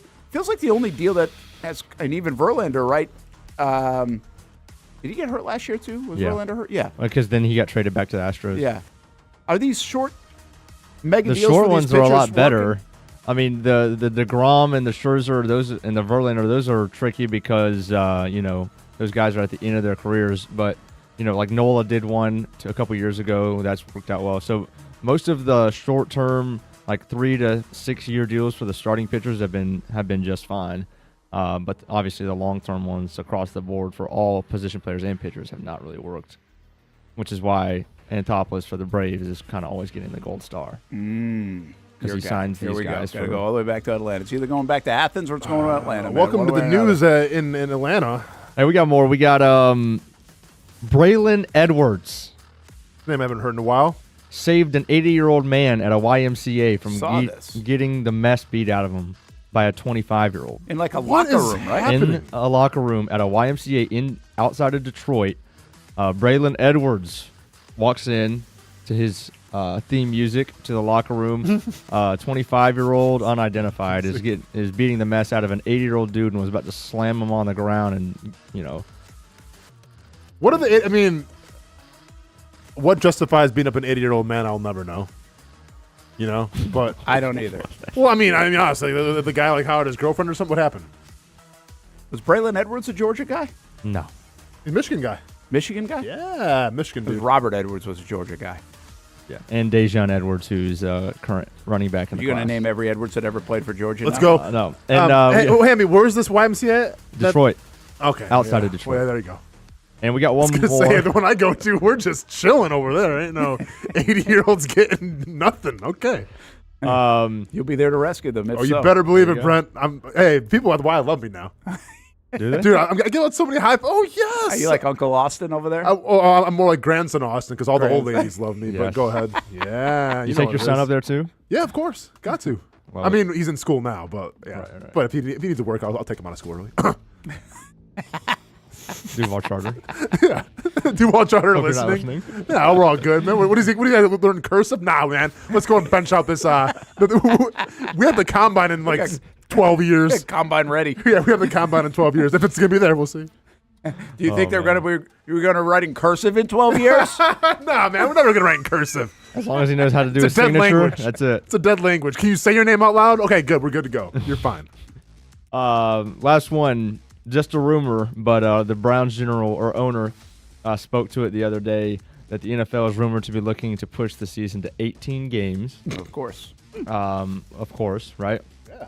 Player safety. Come on. So 18 games, 2 bye weeks. Super Bowl gets pushed, or trade deadline gets pushed 2 weeks. Super Bowl then gets pushed so that President's Day would follow it, which all the fans would love because everybody's always been pushing for Super Bowl Monday to be National Holiday. They're going to cater to the fans. They're like you can have Monday off. Yeah. And they're going to move the Daytona 500 now, I guess. Right. Yeah, so you get one more game. You get the day after Super Bowl off. That's interesting. Fans would probably. I'm going to hit on that in a minute because we also got a rule change that's pretty significant potentially that they're talking about with the kickoff stuff, which is kind of fascinating. But before, just to finish off the newsy part of this, what's more important? You got Caitlin, not more important, more impressive, or is there one? They're both impressive. Yeah. But this is what we do. Caitlin Clark, all-time leading scorer, now passes Pete Maravich, which, by the way, Maravich played without the three-point line, played in 3 years. Like, this isn't taken away from Maravich, but she passed him. Nobody else has done it, and she did it. Correct. Men or women, leading scorer, or LeBron now getting to 40K. LeBron, I mean, becoming the all-time leading scorer is one thing, but 40K, does the number do anything for you? No, it honestly does do a lot for me in terms of LeBron. I mean, listen, they're both great achievements. I lean more towards LeBron, though, because he's been able to play at the high level for a long time now. Like Caitlin Clark right now, there's nobody better in women's college basketball. There's no bigger story right now, I feel like, in college basketball. But LeBron has been a big story now for how many years? And being a big story for that many years has helped him get to that 40,000 point. So I'm going Team LeBron here. You're a young guy, Hamby. Where are you on the Jordan-LeBron thing? Oh, careful now, Hamby. I'm still Jordan. I never saw him play. What an old soul. But I love him. Now we like that hat goes on back. Oh, dude. Yeah, man. So, like, your other takes, I don't care anymore. My prime of NBA watching was LeBron against the Mavericks, LeBron against the Pacers, Roy Hibbert, Paul George, George Hill, and then LeBron against the Spurs. Does this bother you, Hamby? Not at all. I had one the other day. Oh, okay. No, it's only on the field. It's only when you're at practice or during games. Or Hamby, man, leading the underground revolt of the kids' corner. Because I feel like most kids would say LeBron. Yeah, right. A lot of kids say LeBron. Yeah. Let me ask you this: so LeBron. Somebody brought this up. Here we go. Here comes the whole Larry Bird debate. What do you got? A lot of people actually now Larry Bird had a 3-point line. It's Michael. It's Larry. Then it's LeBron. At least you put Larry under Michael. Okay. Kobe just doesn't exist. But somebody brought this up, and I thought it was a pretty good point in this argument. Michael Jordan did not play great late. For the Wizards? Yeah. Well, yeah. We don't talk about those days, man. I know. Well, Come on. And when did Jordan retire? Do you remember what age? Was it like 37, something like that, 36? I don't know. But is LeBron gaining at all with this quality of play late? Now, he's not just playing to get to a milestone. He's still averaging like 25, 26 points a game. He's averaging almost a triple-double. He's still coming up big last week in a fourth-quarter comeback. He's a mega part of this thing. And now the problem is they're not great. If they were great, we probably could add to this story. But the fact that he's playing so well late in his career is actually something that even Michael didn't do. Okay, Jordan retired in 2003. I don't know what that means age-wise. So he retired. Retired. So he retired first at 1993, obviously at age 30. Then he retired again in 99 at 36. That's what you're talking about. And then the brief stint retired for the last time in 2003 at age 40. And we don't talk about that in the Wizards. Right. Yeah. So you're really looking at 36. Yeah. So what did he remind me? So Michael took a couple years off and then joined the Wizards after he retired again at 36. Did he join the Wizards at 37? Yeah, because so he left Chicago in '98, and then he went back to the Wizards, or he went to the Wizards in 2001. Okay, so it was a couple years off. Yeah. A couple, '98 to 2001. 2 years, yeah. Yeah. So Anyway, I just thought that was an interesting part of the discussion. LeBron's playing so well late in his career. Yeah. And again, even the great Michael Jordan didn't play this great. The one thing about Brady has something else over everyone else, even like Joe Montana and stuff. He's got the rings, but he also did something that nobody does. He's still winning Super Bowls at 44 years old. Now let's watch how many games Michael Jordan missed, how many games LeBron James has missed with load management. And then talk to me. Listen, seriously. Listen to what? It was a different era. I don't know. I don't even know that number. But I don't it was know a different era. But I would argue that in terms of physicality, in terms of night in, night out, having to play defense and be at your best, I think Michael Jordan was that. I think LeBron James, yes, the complete player, can do everything, but I think he also benefited from taking wine baths and having cryotherapy and having like the state-of-the-art stem cells injections. Oh, and also, playing like every, other game. Well, I mean, if LeBron gets patted on the top of the head, it's going to be a flagrant too. So. Hamby's, man, we're just. Wow, okay, you didn't watch Jordan play, obviously. Excuse me, Brent. He'd barely get a foul call against Detroit. Detroit could get arrested. Guy gets run over by a bus on the way down to the lane. Listen to the Hamby Lane Hour podcast coming out. Completes the layup. Have you ever heard of Jordan rules? Listen, the Jordan rules. Like, they allowed it. Yeah, they allowed it. Who was getting thrown out of those games? Nobody. Jordan rules. You had to stop Jordan. Listen, everybody, check out the Hamby and Lane Michael Jordan Appreciation podcast coming out to iTunes. Listen, I'm not even I could argue against me by a lot of the things you just said. Actually, not the load management as much as today's athlete compared. Like if Jordan was playing 20 years later, he might have at age 40 still been playing really great basketball. Yeah, because you can now. Like you do that more. Now, listen, there have been guys over the years that have still had long careers, but because of the recovery, the science, the technology, some of this other stuff that has. Since Jordan played, I would probably come with you on that, hey, yeah, if he was playing 20 years later, he would have had all this to also help him out and aid him play longer, better. I just thought it was an interesting comment. Could you guys imagine Michael Jordan with cryotherapy? Oh, my God. Whoa. Uh-oh. Is that your phone? It's both our phones. Well, that's everybody's phone. Okay. That's scary. We're not the only ones getting it. Okay. Threw me off now. I was looking to see how many... I don't even know where I am now. All right, how many games has LeBron James played in his career? 1,475. And Michael Jordan, I'll find later because I'm once again thrown off from what just went down. All right, let's take a break. We'll get you back settled here. And here we go, 1,772. So 1,072, and then LeBron's got 1,400 something. Okay, so 400 more games. Which, 403 more games. Well, that's like 4 more seasons. Yeah. Right? No. That's 5.5, really. Well, I think it was like 1070 versus 1400. I think it was 403 divided by 8. That's 5, and then you load management. That's 5.5, 6. Yeah. With the load management stuff, it's even more. But I'm just saying, full 82 game schedule. Yeah, 4-5 full seasons. Listen, that's all I'm going to say with Michael Jordan. Games played 82, 18. Then he got hurt. 82, 82, 81, 82, 82, 80, 78 got hurt, 82, 82, 82. Yeah, different day. Yeah, different day. We'll take a break. We come back, we'll end up putting a bow on this show. We take it until 1 o'clock, and Jason Kelce could retire at 1 o'clock. We think that might happen. So the Philadelphia Eagles lose one of the stalwarts on their offensive line. Also, there's a report out about the Jags potentially cutting another player before the league year begins. Should they or shouldn't they? We'll have that part of the conversation when we come back. A big shout out to Ponte Vedra girls and the Creekside girls soccer teams. They win state championships over the weekend. What a run for both squads. I believe it's the 4th one for the Sharks and obviously 2nd in 3 years for Creekside as that state title in 7A stays on Longleaf Pine for a 5th consecutive season.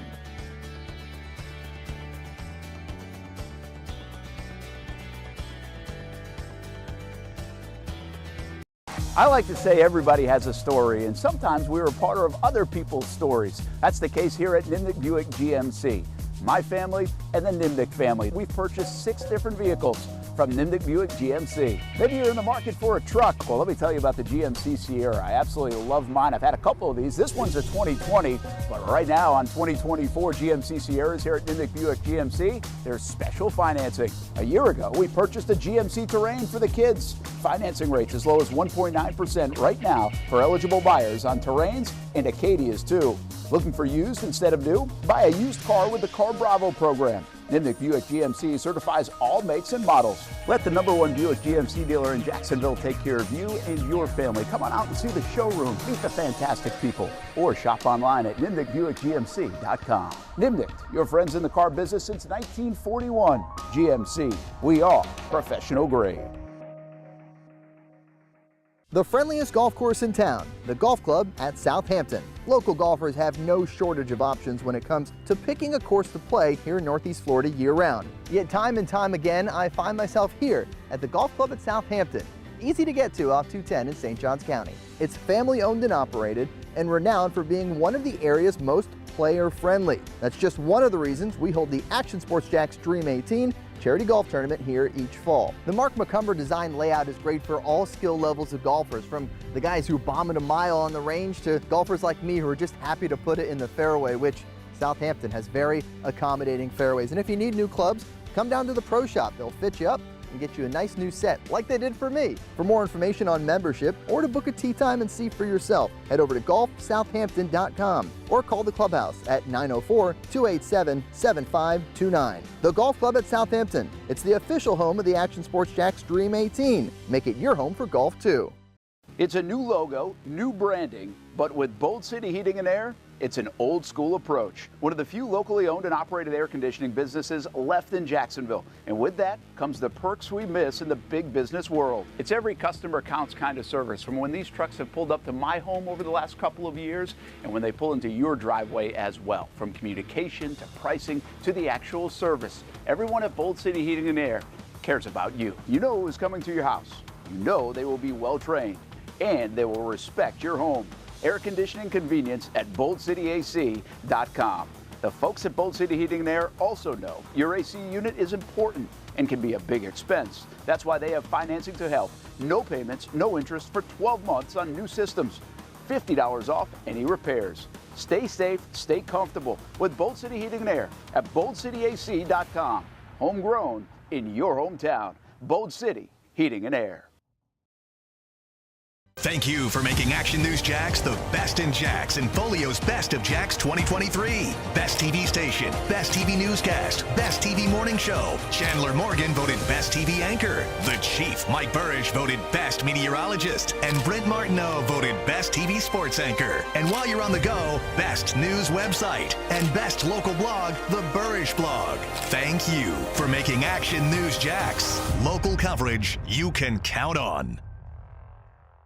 Discover how good your water can be with a new Connecticut softener and drinking water system. Connecticut's twin-tank, non-electric softeners are the most efficient softeners available, and their drinking water systems remove up to 99% of contaminants. We know that at our home. You can find out as well. Right now, you can save $1,000 or more when you bundle the Connecticut Premier Softener with a Connecticut K5 drinking water system. The experts at CGC Water Treatment and Plumbing will test your water for free and determine your water score. Don't know your water score? Well, CGC will find out and recommend the appropriate Connecticut water treatment solutions to improve it. The higher your water score, the better your water. Call 904-552-1242 or visit cgcwater.com. That's 904-552-1242, cgcwater.com. Financing options are available with approved credit. CGC Water Treatment and Plumbing are proud partners of the Jacksonville Jaguars, and I'm a proud customer of CGC Water Treatment and Plumbing, an authorized independent Connecticut dealer. Florida license number CFC 1432579. I'm Action News Jack's First Alert meteorologist Garrett Beaton. Well, the sun is up and it's going to be a beautiful day. Sometimes you just need a day to yourself. And Garrett's First Alert forecast makes sure you're ready to go out and enjoy.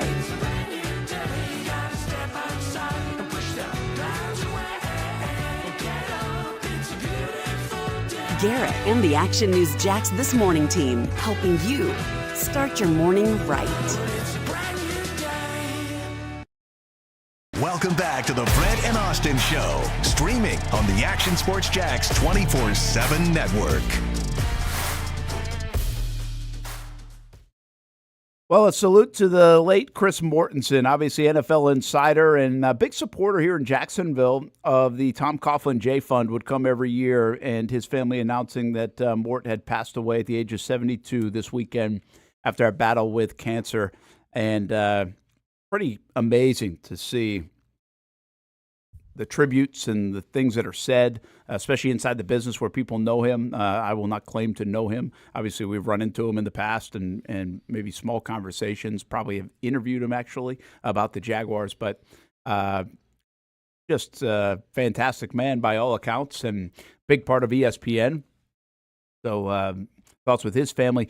You know, you think about this. This is a great life lesson for the kids' corner over there, but other folks, is think about the response that you saw this week to Peter King retiring and the passing of Chris Mortensen.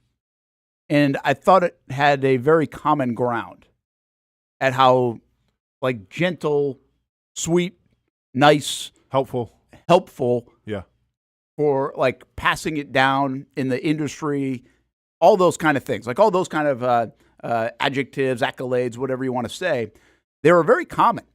Now, obviously, Peter King is retiring, and thankfully his health is good. And unfortunately, the passing of Chris Mortensen. But I just found it interesting. One's 72 years old, one's 66 years old. They've been in the business for probably a very similar amount of time.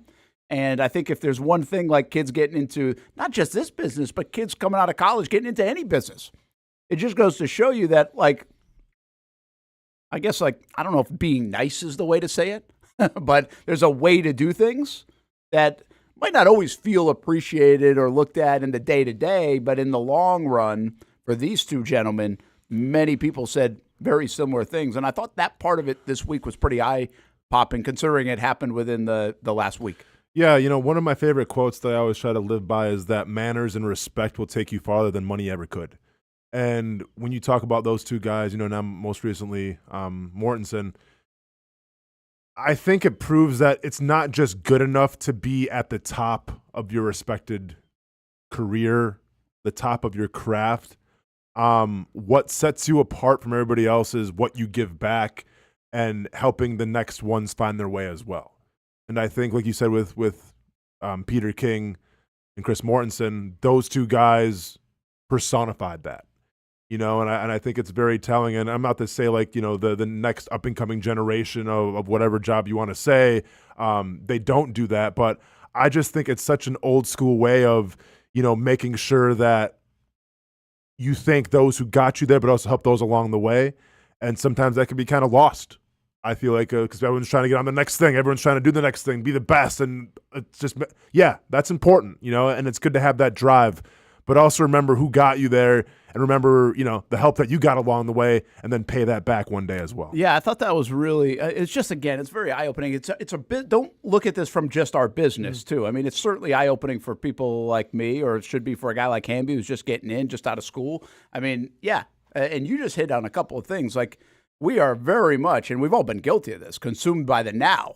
Correct. You know? Yeah. And the reaction now. And it's hard to step back in a lot of different facets of life. But to see the bigger picture as quick as you can, I think, is important. And to keep that big picture.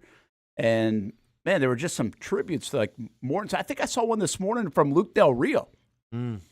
And I think when he was going through his problems at Florida or something, I think when he was leaving Florida, he said Mortensen reached out to him. He didn't even know him. Now, obviously, his dad's in the NFL. He's in the NFL circles. But it was like Mortensen had reached out to him and just kind of lent a hand. I think I retweeted one about Tom Pelissero, who works for the NFL Network. His wife was battling cancer, and gave him some advice at the time. Just some really cool things said about two giants in the industry. Yeah, and that people really know. I mean, it doesn't matter what you do for a living. You know these two names if you watch sports. And it's just it's such a rare breed, Brent, right? Because, like, when you choose to reach out and help somebody, when you choose, like you said with Luke Del Rio, when he chose to do that, it wasn't for monetary value. It wasn't for clout, especially with Chris Morris. I feel like he has enough. You know, I mean, he's respected enough. You do it because it's the right thing to do, and you expect nothing in return, right? And once again, not hating an entire generation, not hating on anybody. I just feel like some of those values and some of those morals can be lost some of these days. So I think, like, you know, when we lose people like this, it's important to see what they stood for, to how they handled themselves, how they carried themselves, and try to live on through that, because those were the salt of the earth. Like, once again, Peter King is still alive and breathing and doing great. With Chris Mortensen, it's important to realize what they're all about and try to cherish that. Yeah. Well, hats off to them and both, by the way, for those compliments and the way they did things and lived life and all that stuff. And again, as you mentioned, good luck to Peter King in retirement, and thoughts with Chris Mortensen's family and many around here, even in Jacksonville, that tied to the Tom Coughlin J Fund that knew Mort well. And I got to believe so many people inside the Jaguars building over the years, but in the building now as well. Brent Martineau Austen Lane, Brent and Austin Show, Jason Hamby as well. There was a report just a short time ago, I want to say it was Jeremy Fowler, that Foley Fatukasi could still be a cap casualty. I think he did like cap casualty guys, and there were already some that have been let go. This saves $3.5 million, guys. This is an interesting one for me. I get the saving money. I also think there's something about GMs and teams that don't love dead money. So there's dead money involved. And if I'm right on this, I think there's like a $12 million salary, a $12.5 million salary, and like a $9 million dead cap. So that's where the $3.5 million in savings comes. Is it worth it? Do you give Fatukasi another run, or do you say, okay, we're moving on? You haven't done much for us in 2 years. You know, I think what Foley Fatukasi does, he does well, right? And that's, being a run stopper, taking on two two offensive linemen. And when you do that, you don't get a lot of love, right? It kind of gets just unnoticed. It's dirty work. It's dirty work, and sometimes PFF wants to give you a good grade, whatever the case may be. Sometimes maybe PFF can notice it, but we as, the casual fans may not. But also, when you look at the writing on the wall, what they have to do going forward with this new defense coming in, one would think you got to have a little more interior pressure. You have to get after the quarterback. And, when you look at Fatukasi's stats here, you talk about a guy in terms of sacks. I mean, 0 last year. He had 1.5 in 2021. 0 the previous season, 2, 1. Averaging maybe 0.75 sacks a season in totality, right? And that, unfortunately, with once again the Jaguars and Ryan Nielsen trying to do, probably isn't going to cut it. So yeah, it is what it is. I think once again, I think what he does is fine. It's just not what the Jaguars are looking for. Well, and that's part of it too, like how you want to use guys. And I don't know that part of it with Nielsen, how you would see him used. I would just say this. Fatukasi, who's a cool guy, nice guy, other than he wears a Yankees cap all the time. But he's really been, over the last 2 years, one of the most disappointing players the Jags have had. He has not contributed to the degree. I thought that was a heck of a signing when they signed him. I'm not going to lie. I think a lot of people did. When you saw him coming out of the Jets, he did a lot of good things. It wasn't just stop the run, Austin. It was like a good interior push guy. Like he had the ability to get back there. I think they thought he was about to take that next step. That's what free agency for. This wasn't a crazy big deal, but it was a pretty decent signing. Kind of like what they thought with Roy Robertson Harris, right? Would make that next step. That's where I see. Okay, I remember when they signed both those guys, right? We broke it down on the old show. I remember thinking okay, Fatukasi, it's not going to be the sexy signing like you think it's going to be, right? Like he's going to do the dirty work, and he'll be the run stopper in the middle. Okay, I thought Roy Robertson Harris would be like the breakout guy, honestly. Yeah. And listen, Harris has shown signs. Like there are moments, there was a 6-week stretch during that playoff run 2 years ago where he was really good. And then they signed him through an extension, I think in part to move money around. And they're like, okay, that's the guy we're getting. It was a very small sample. That's the guy we're getting. This year he was named captain. Thought he was inconsistent again. There were times that he got back there and made some big plays. Like he has flashed. The problem with Fatukasi for me is he really hasn't flashed. And I know you're saying he does dirty work. He's not a position to I think. Yeah, that's fair. Not a position to that's fair. Flash. So, but I think this is an interesting spot. Do you bring a guy back who's familiar with your other players and can maybe help you, or do you save $3.5 million? That's really what you're asking. Well, if you get rid of him, there's a plan in place, right? Like if you get rid of Fatukasi, there's something else that you're going to replace him with. And if you can upgrade that, which I think you can, a little more interior push, a little more interior pressure, then you have to do it. Austin, do you think that he would even need replacing with the guys that we have right there at tackle? Yeah, I mean, I think you can plug and play, right? I mean, I think Devon Hamilton. Yeah, is an upgrade. Well, here's the other thing too, is they could, as an interior player, not necessarily in his spot, but if they are planning to put Trayvon in the mix, move on the interior, that takes up another body potentially in that rotation. one would assume, regardless of how big he is, he's going to give you more push right now, what we've seen inside than Fatukasi will. All right, so here's the deal. We got a couple minutes to go in the show. Should we take a break? Do we owe a break? We're good on a break. Look at him. Just running our show live. We got a new rule proposal in the NFL. Yeah, I know where we got to go. I got plenty of content. I was just making sure we didn't had to get a break in, which we probably should have. But we're just going strong for like an hour here at noon with just one of them. Let's talk about that proposal because it's kind of stolen from the XFL idea. It's kind of crazy. It's, again, this kicking thing is a major problem for the competition committee and the health and safety. Like, how dangerous do you think this kickoff return is in general? Not this one. I mean, just saying the kickoff in general over the years in the NFL. I mean, I'll say the onside kick and the kickoff. Well, and keep in mind, when I played, it was different than what it is now even. Like, the wedge was a thing back when I played.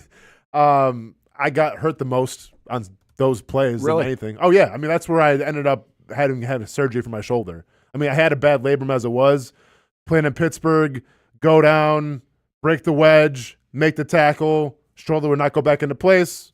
Thanks for playing. Have a good season, Austin. It's kept, like, I put it back in there, kept on, okay, well, this is stupid. Like, it kept on just falling out, and like, I'm done. All right. So yeah, to answer your question, it's dangerous. Yeah. So here's what the proposal is. It would change a variety of kickoff rules, so hang tight. The change would affect onside kicks the most. Teams would only be allowed to attempt them while trailing in the fourth quarter, and they would have to announce the onside kick ahead of time. So no surprise onside kick. That's so stupid. Isn't that the only ones that work? What's that? When you announce them? No, when you unannounce them. Oh, yeah, pretty much. You would think, yeah. I mean, those are the only ones that work now based on the newer rules that they've put in play. Yeah. Then pretty soon, okay, you guys, we're going to throw up a Hail Mary here. We're going to throw a deep ball. Trevor Lawrence reporting a go route with Calvin Ridley. Okay, it's going to be a guard, everybody. Good luck to you. No, it's stupid. So you don't like that part? No, it's stupid. Like, the whole point of football is, like, the intrigue and the surprise and just, like, the surprise onside kick, it keeps you on your toes, Brent. Yeah, it would change. Again, those are the onside kick doesn't work anymore unless it's a surprise. It's very minimal, like very, very minimal. The way they've got the rule going right now. So you can only do it in the fourth quarter when trailing. There were only 2 surprise onside kicks last season, by the way. But one of the most pivotal plays in Super Bowl 44 between the Colts and Saints as they bring it back. The Jags actually were successful on this against the Chiefs 2 years ago, if you remember. And then they didn't cash in because I think they missed a field goal, and they also had dropped the pass with Christian Kirk down the sideline, if I remember correctly. Additionally, the offense could use an unbalanced formation, 6x4. Only 5.2% of onside attempts in 2023 were successfully recovered. So the new lineup would ideally increase recovery chances for the kicking team. So you can announce it, but you can also off balance. So you can load people up. How about you just off balance and don't announce it? Seriously. That's the old way. Well, yeah. That's the old way. That's what they're trying to get rid of. Cool. A proposal also includes differences in kickoff setup as well as touchbacks. If it's approved, players cannot move on kickoffs until the ball reaches a certain point. That creates less collision, right? Yeah. And also makes more excitement potentially with a return. You're going to have a flag on every play. Because of the holding coming down? Yeah. Maybe. No, if you say you can't move at all until the ball reaches a certain point, I mean, really? Yeah, are you going to have them like in gates like horses and then, all right, the gates open up, let's go? Well, perhaps most interesting is that touchbacks kicked into the end zone result in the receiving team starting at the 35. If the ball is kicked into the target zone and rolls into the end zone, team would start on the 20. So what this is favoring a little bit is, you know how you see a lot of those shorter kicks at the 5-7 yard line now? So if you do that and it bounces in, then you get it at the 20. But if it's a true touchback, like through, and it's a boring play, you get it at the 35 yard line. What do you think about that? I'm just going to squib to the fullback then. Every single play, or the squib to the tight end. Well, let's not do that in Jacksonville because a guy named Beck is going to take it to the house for a 75-yard touchdown. Yeah, all of a sudden Houston just licking their chops. That's Houston, right? Yeah, just licking their chops now. Yeah, I mean, Andrew Beck's like, man, I think I might be due for a payday here. So $top Tom contract. Pelissero added this to it, all right? The NFL special teams coordinators met Saturday at the Combine. Other notes on their proposal, and this one's it. Set up zone. The kick and return teams would line up on the receiving team's 40 and 35-yard lines, respectively, and not leave until the ball is touched or reaches the target zone. So they would just stay put until the actual play is completed and then go. Yeah. That's a hard one for me to comprehend what that would look like. It would look like Pop Warner. It would look weird. Yeah. But, I mean, I'm telling you what it would look like in terms of sexy returns or those kind of things. I don't know. I think the running start, we've all been familiar with, if you kick it, outside of the end zone and you can actually return it, that makes the returns happen just because then guys can get on uneven planes, right? It's not because, yes, the returner's got to be crafty and have vision and all this stuff, but usually it's a breakdown in terms of people not being on the same level as a kick return team. As a kickoff team. So if you do this and it's just all right, we're going to stop and run at the same time, I don't see a lot of kick returns happening. That's what the whole point of this rule is supposed to be, and I don't see it happening. Yeah, well, we'll see. I think I saw Jamal Agnew say he likes the rules. I don't know either, but he said it, and he's one of the best return men in the game, so it would impact him. So maybe it certainly helps the return game, so maybe that's why he liked it. All right, hey, we're about done here.